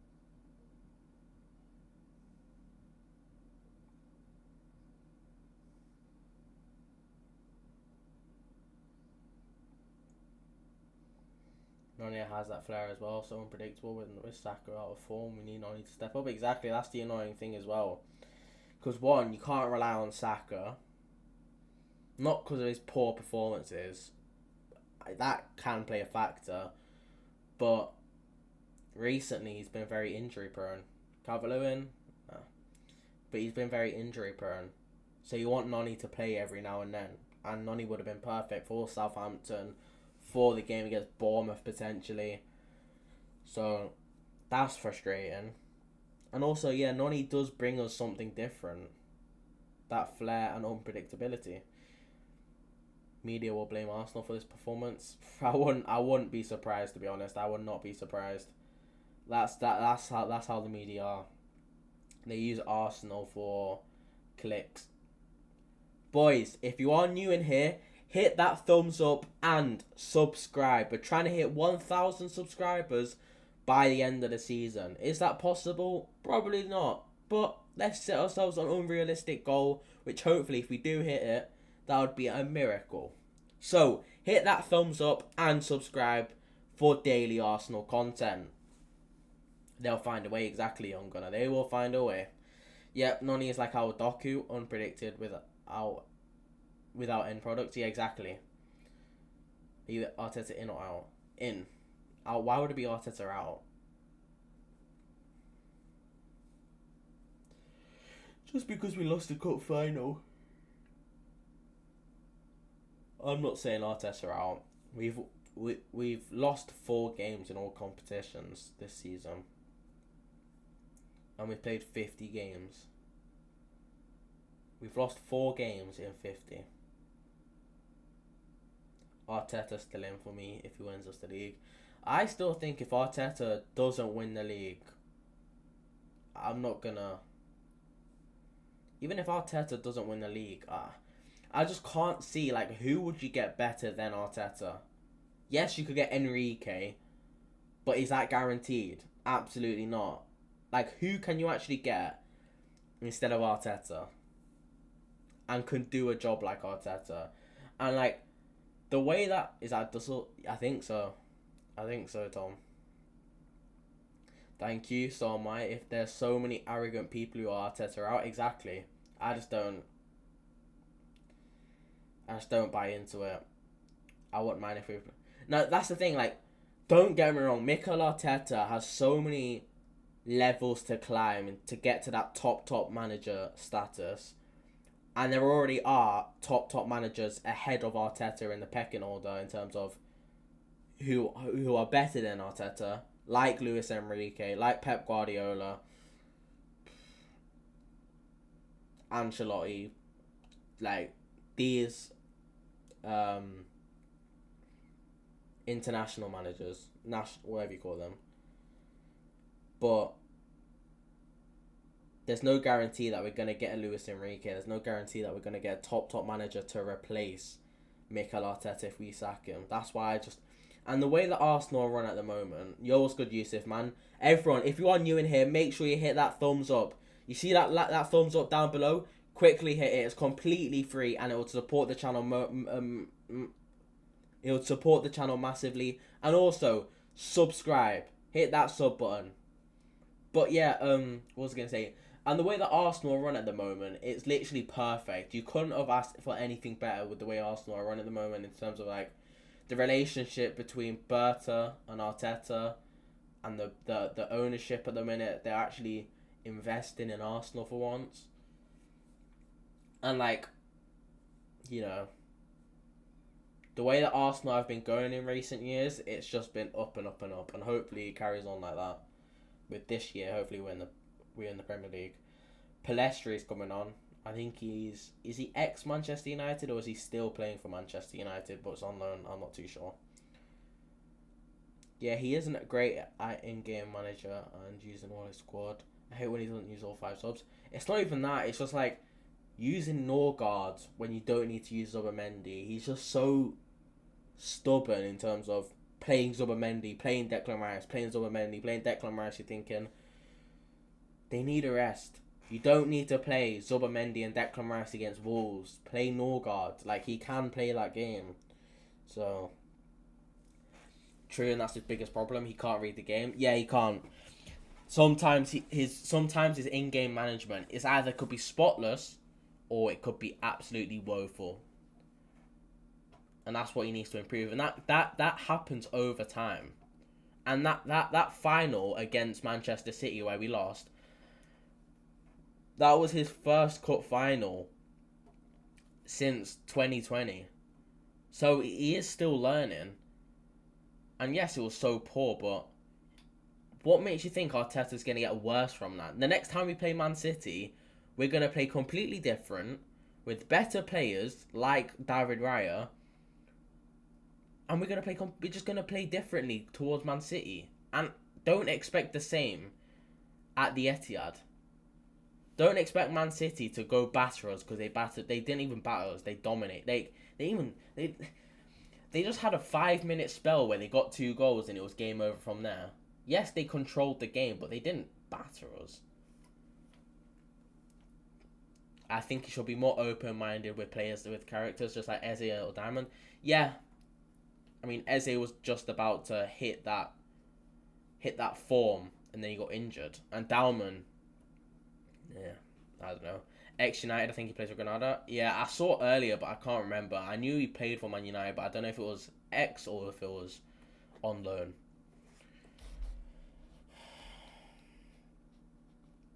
We have to bring a superstar in left wing and free Saka. Yeah, exactly. We have to bring in a superstar left winger like Kvaratskhelia, like Kenan Yildiz, and I can't wait. Hopefully we do.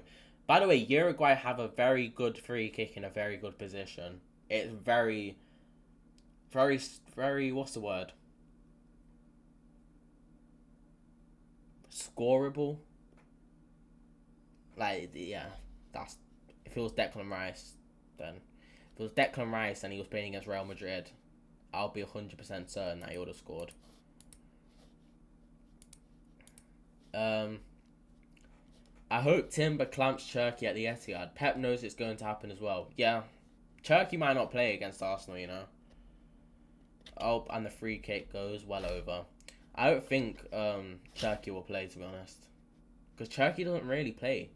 Pep Guardiola has like a very on and off relationship with Cherki in terms of like starting. My biggest fear is Luis Enrique coming to Man City. Nah, he won't. Man City won't part ways with Pep Guardiola till next season, when his contract ends, and then I think after that they're gonna get Enzo Maresca, which if they do, we could dominate fucking England. Fucking hell, Enzo Maresca, he couldn't even beat us in like 4 games. Will be another Pep Guardiola, I can smell it. Hopefully not. Will he want to go with 100? Will he want to go with 115 hanging about? Who would you take? Tonali, Wharton, Anderson? Tonali. Wharton and Anderson are more of 6 players. Tonali's an 8, and Tonali's more of like a resemblance to Declan Rice in terms of they play the exact same or they play very similar, and that's what we need. We need someone that can fill in for Declan Rice and not look out of place, and we don't look different as a team. And I think Tonali's a perfect fit for that. He hasn't been great this season. I've watched him on a few occasions. I've been impressed with him.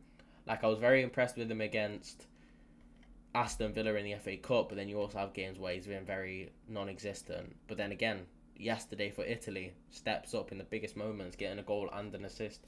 So, yeah, I would take Tonali. But if I was looking for a 6, I would get Anderson. I just don't think Tonali's... Oh, Ben White's coming on. Ben White, Harvey Barnes, Lewis Hall, and Kobbie Mainoo. But all we care about is Ben White coming on. But yeah, if we were looking for a 6, I would go for Wharton or Anderson. But it's weird seeing England not having a world-class centre-back. When do they ever have a world-class centre-back since the John Terry, Rio Ferdinand days? John Stones, probably. But we have Mark Gahey and Ezri Konsa. They're top centre-backs. I don't think they're world-class, but they're very good centre-backs. I don't think we should play Declan Rice in a 6.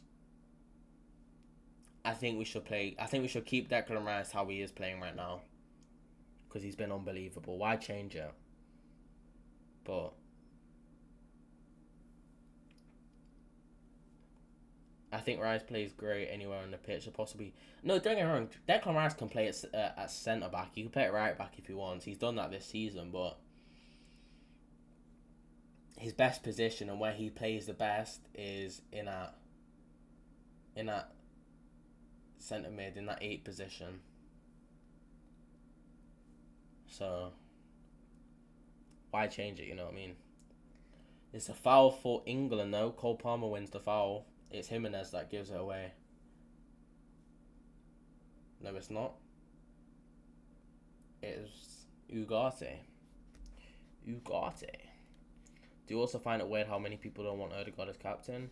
I don't find it weird. I kind of understand where they're coming from. I'm not saying strip Odegaard off the captaincy, but I can see Declan Rice being captain next season instead. I mean, he played 6 back. He played 6 back at West Ham. Rice can't really make a through pass. That's what you need as a number 6 though. Someone that can break the lines. Declan Rice is good at his role. Odegaard's time's running out. I don't think Odegaard's time's running out, but oh my god, how did Dominic Calvert-Lewin miss that? 2022-23 was his peak. Yeah, true. Are you going to the World Cup? Nah. I do not have the money to go to the World Cup. I wish. I think we've missed him. We've missed Odegaard this season.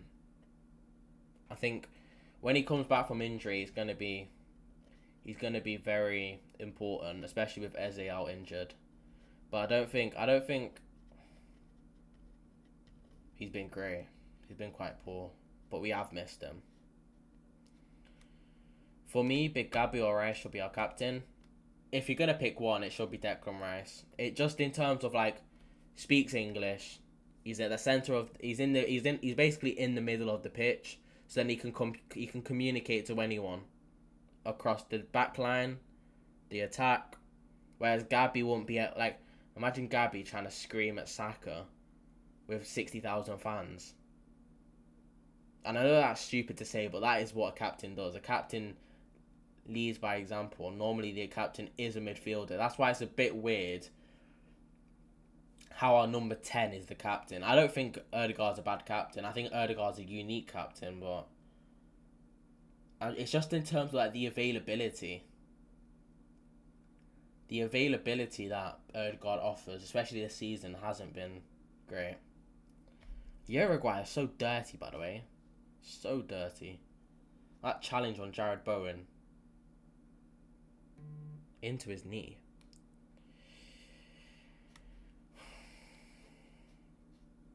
Not for me since Eze plays regularly. I really think we have missed Odegaard in our last few games. Nah, I don't think so. I think our last few games have been our best few games because Eze's been unbelievable. I'd say unbelievable. He's been fantastic. So I don't think we missed him in the last few games. Probably prior to when Eze picked up form. Probably prior to the Spurs game where we beat them 4-1 at their stadium.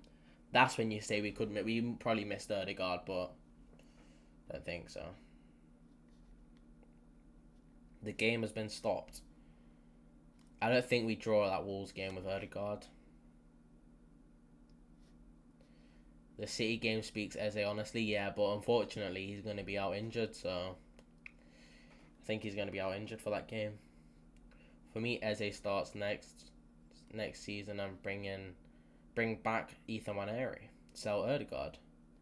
That is a bold statement to make. I don't think we should sell Odegaard, but I do want to see Ethan Waneri play more first team minutes next season, especially after this season. Here's Uruguay. Good defending. South American teams play very dirty. Yeah, they do, to be fair. But this team, knowing that it's a friendly as well, it's ridiculous. So ridiculous. Yep, the Leverkusen performance was insane. Yeah, especially from Eze. That goal was unbelievable. Ben White is playing at centre back, by the way. He's not playing at right back. He's playing at centre back, next to Harry Maguire. for those wondering. Tom Canton reported that Ødegaard does not want to leave. Yeah, I don't think Ødegaard wants to leave. Like, I don't think we want to sell Ødegaard either. I think Ødegaard's a massive character in the dressing room, and I think he's so important. And I even think what he offers on the pitch is unique. I don't think many players in our team can do what he does in terms of the control that he gives. But that control that he gives in some games is so frustrating, but in other games, it's what you miss. Like, that Man City game, Ødegaard could pick up the ball, and with Man City not pressing, Ødegaard can drop deep, pick up the ball, and progress forward. No one else can really do that in our team. And then once you get past that front four of Doku, Semenyo, Marmoush, and Haaland, it's like a 4-on-2 or something. But we just couldn't get past them, and Arteta ran out of ideas. That's some individual brilliance that we lack. Yeah, we do, to be fair. Make him leave 50-60 million to Italy or Germany. They can pay installments. Is that how bad you want him to leave, Elliot? What I meant was like the games before Eze picks up form, we could have used Ødegaard for the control. Yeah, I do agree. I think we can. Some games is where, like, I just said it before.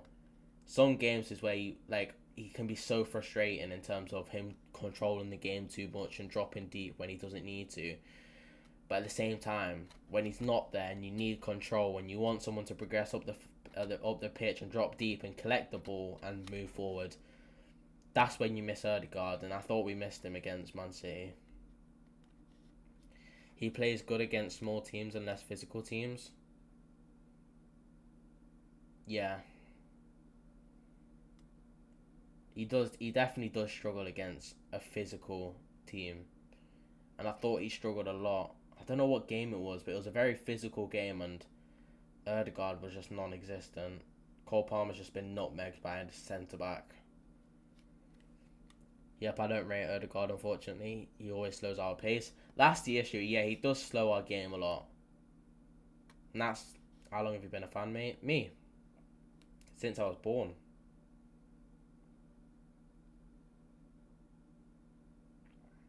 I basically got...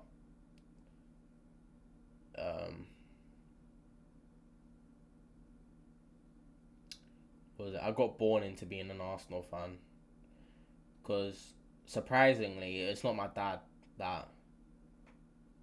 My dad loves football. He used to go football when he was younger, but not anymore. He kind of fall. He's not really bothered. Well, that's probably because he supports Burnley. Why would you be bothered if you support Burnley? But my mum supported Arsenal, and then she just kind of just made me become an Arsenal fan. To be honest, best decision ever. Just rewatch those Tottenham and Leverkusen, how we play directly on one-touch football. Yeah, it's annoying knowing that we can play beautiful football, but at the same time, well, appreciate your dad for supporting Burnley, man. Yeah, it's because my granddad's a massive Burnley fan, and when they were younger, they would used to go home and away with Burnley. But obviously, tickets got more expensive. They got older, busier, so they couldn't. So, like, my dad's been to majority of the Premier League stadiums. Like, he's been Anfield, he's been St. James's Park, he's been the Stadium of Light, he's been at the Emirates, he's been everywhere. That's because when he was younger.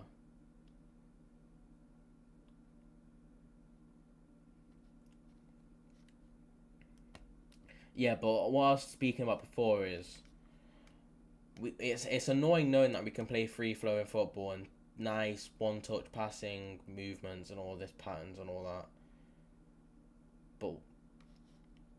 But yeah. My dad's side.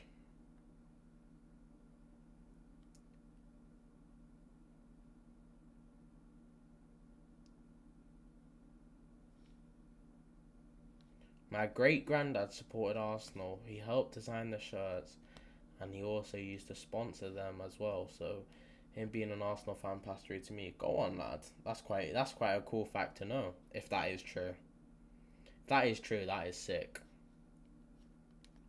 By the way, I have just watched 80.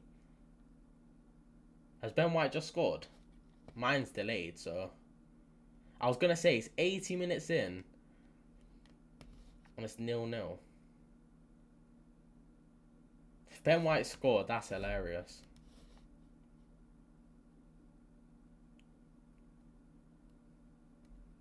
My game's like 20 seconds, 30 seconds behind, which is annoying.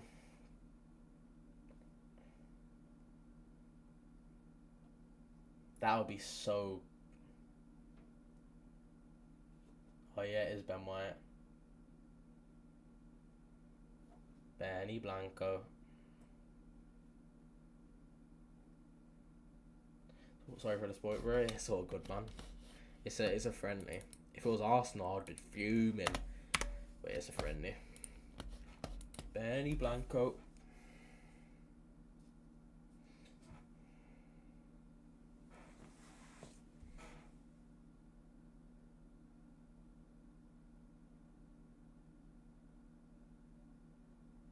Apparently Ben White was booed onto the pitch.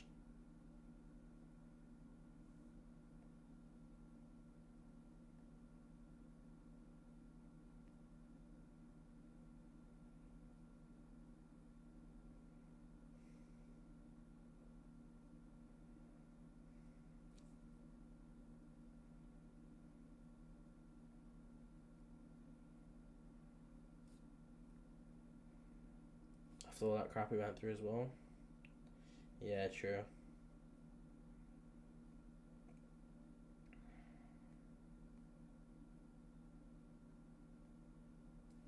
Bro, look at Florian Wirtz. Will it focus? He's got 4 goal contributions. You can't even see it, but he's got 4 for. Yo, what's good, Musa, bro? How you doing, man? Make sure you like the live, bro. Lol, what the fuck are Uruguay players arguing for? Exactly, Elliot, man. So it's a friendly, but have you also seen them fucking doing the dirtiest of challenges? Yeah, because he didn't explain himself or abandoning the team. Yeah. Just saw football. What happened to Noni? Got injured. There's a lot of speculation what injury it actually is because it's kind of hard to tell because 5 minutes before he was in a collision. I think he got smacked in the jaw.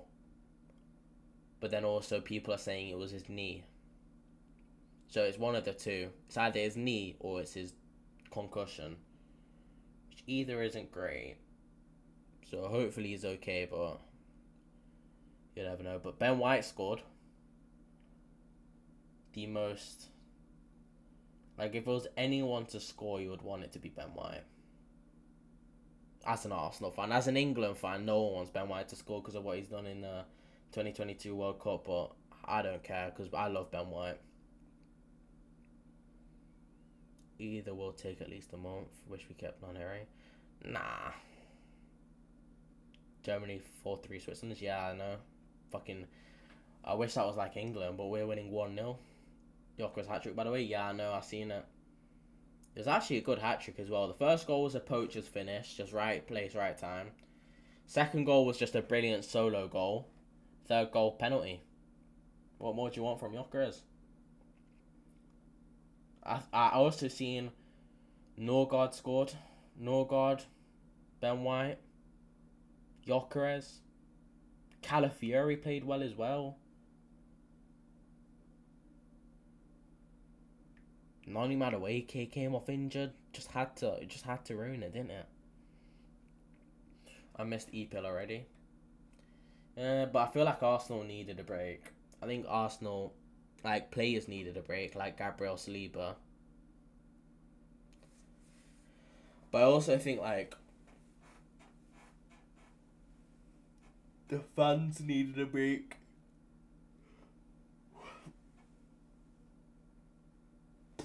especially after that Carabao Cup final loss.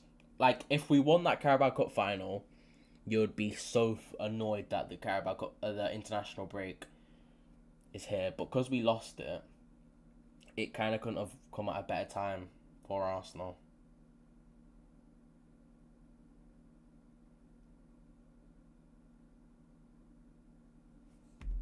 I feel like it's benefited Arsenal in a way.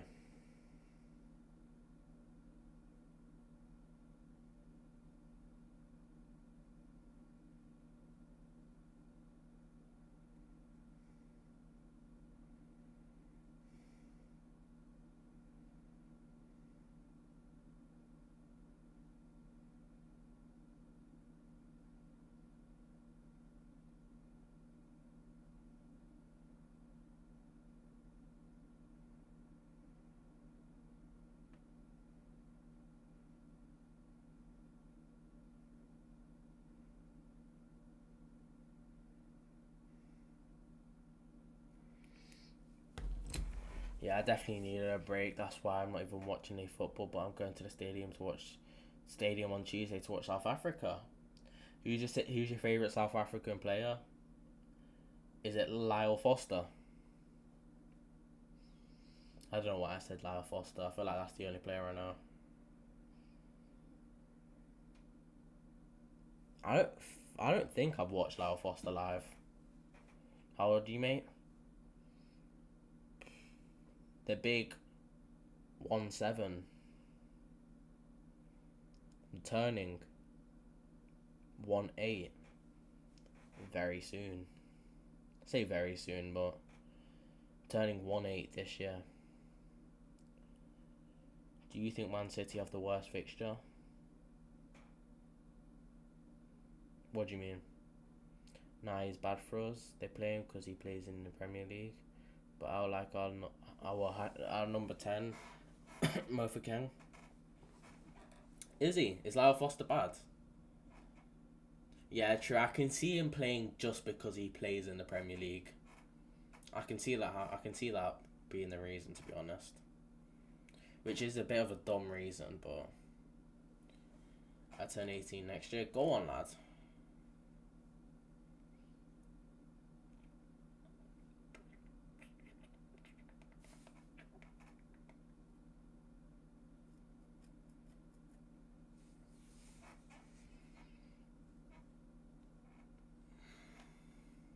In this second half, I've barely watched England because the chat's been quite active. Want to guess my age? 19. That's my prediction. Yeah. I've barely watched the second half. I've just been talking to chat. It's been fun. Do you rate Havertz? Yeah. I get a lot of people. My friend told me it was a jaw injury. A lot of people are saying different things. Hopefully, it's just like his jaw, nothing much. But I don't see why he would come off. 22, go on Musa. Big up Musa. Oh, anyway, on that Havertz question, yes, I do rate him, and a lot of people say I look like him. A lot of people say I look like Havertz, and a lot of people say I look like Bastoni from Inter Milan. I think it's just the hair, though. With Kai Havertz, I think it might be the eyes or something. I don't see it, but whenever I make a video on Kai Havertz on my TikTok, I always get comments saying, why are you talking about yourself, or you look like Kai Havertz or something like that, so take it as a compliment. Tuchel spoke before the game that he will play 2 lineups. What, against Japan and Uruguay, or in the first half and second half? I rate Kai a lot. I think he's such a good footballer. Same. But I think he was terrible against Man City, to be honest. Madueke would have come off anyway, but coming off in the first half is not positive. That is good goalkeeping, to be fair. I see Dalman. Maybe I'm mad. I think Dalman's just like a. I don't see it. We haven't even got the same colour hair or anything. Maybe the braces or something. Braces. I get Leonard Cole a lot. Is it? First half and second half. Yeah, but I don't think it could be precautionary. But Madueke just went straight down the tunnel, so and Madueke just knew that he was coming off. Like he knew like he couldn't carry on, so could be Man City's May schedule is way harder than us. Yeah, but we just gotta focus game by game. I'm not gonna focus on what's next. England play, and then after England, we play against Southampton. They play against Liverpool, and then that's all I know. In the Premier League, they play Chelsea. Hopefully, Chelsea do a job and do us a favour. But with the way Chelsea are going at the moment, don't really have much hope for them. Everton, Bournemouth, Aston Villa, Brentford. Yeah, I know. We've got Crystal Palace, Burnley, Fulham, and West Ham. 2 away, 2 at home.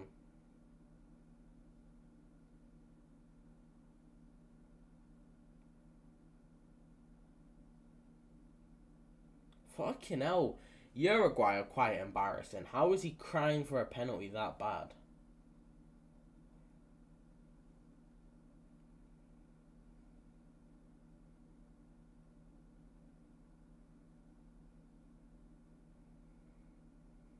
He's still on the floor, by the way. It's a fucking friendly, man. Jesus.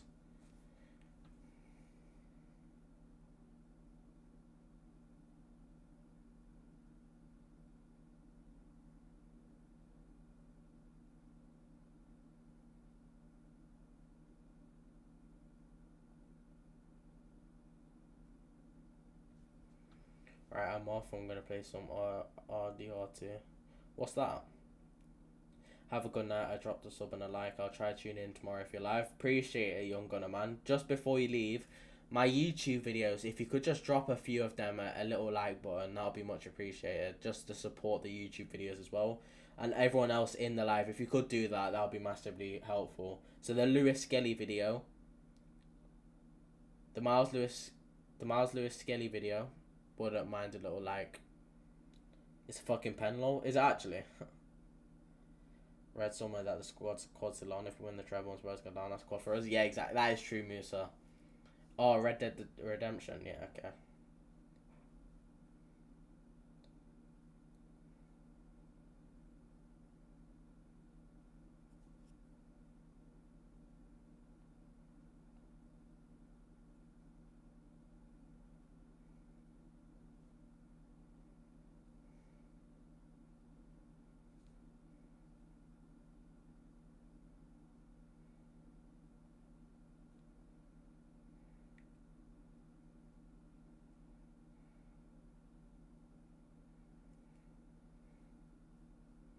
No idea. I want to beat them at the Etihad. They embarrassed us, especially Turkey. They must stay humble. Yeah, they true.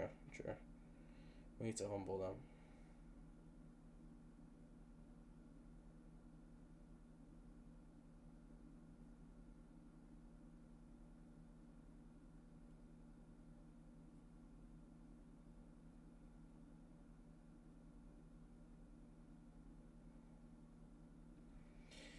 One. Fuck off. Jesus Christ. I can't even be bothered changing the score.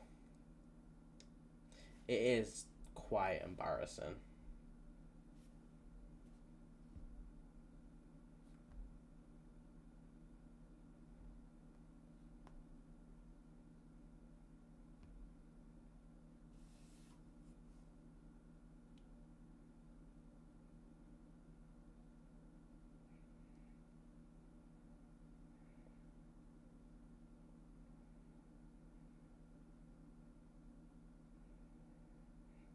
Ben White scored and Ben White gave away a penalty. What an eventful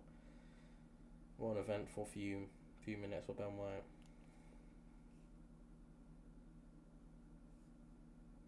I'm going to make a video on that. And I'm also going to make a video on Madueke. As long as Saka and Rice play maximum in the 40 next. Yeah, hopefully, but I highly doubt it. I highly doubt it, to be honest.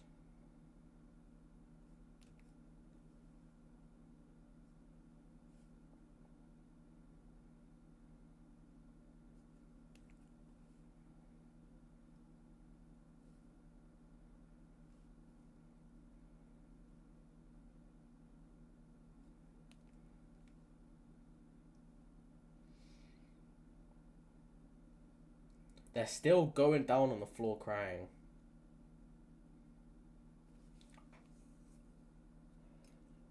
Just don't play, please. Yeah, true. That is a simple answer. Just don't play. Just don't play. Just Saka, Rice, don't play against Japan. But Japan aren't the team to go ahead and just be dirty all the time. They won't do fucking crunching tackles and all that. But we are approaching the end of the game.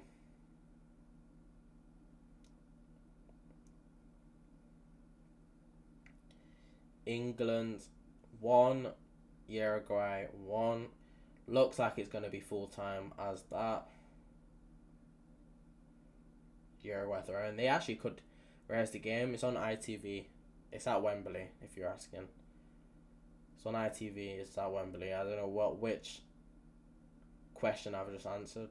I mean, what answer you were looking for, but I give you both. They actually could get one, you know.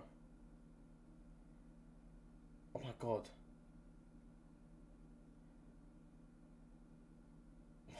Yo, Uruguay could have won the game just then. Uruguay fans cheering like it's a fucking World Cup game now. Yeah, to be fair, I can't even hear them, but I can imagine. Just by the way Valverde celebrated and the way they've been playing this entire game, it's like a final for them.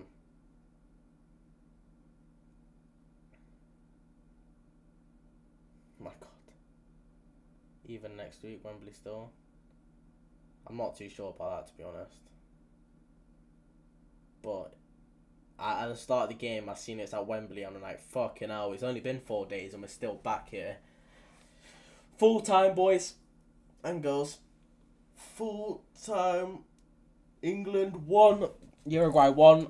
A boring 80 minutes, but the last 10 minutes was kind of entertaining, I'm not going to lie to you. It's been a good stream, though. It's actually been a better stream than I initially expected it to be, because I only thought it was going to be dumb friendly. But it's been good. It has been very good. That will be the end of the YouTube live. We've been live for almost 2.5 hours. It's been great. Thank you, every single one of you, for watching. I will be back maybe tomorrow, maybe the next day, but if I'm not back tomorrow on live, I'll more than likely post a YouTube video. That's kind of how it works. That is kind of how it works. So, thank you everyone for watching. If you haven't already, hit that like button, subscribe, turn on notifications. Go to my other YouTube videos. If you haven't liked my Miles Lewis Skelly video, my Saka video, or my match reaction from the Man City game, go to all 3 of those videos and hit the like button. It will massively be appreciated. Thank you everyone for watching. Big up Musa, big up Elliot, big up Young Gunner. Thank you everyone. It's been a good stream. Thank you everyone for tuning in, subscribing, liking, doing all of that, and I'll see you all tomorrow hopefully, if not Sunday, if not whenever I'm next live. Thank you. Bye bye.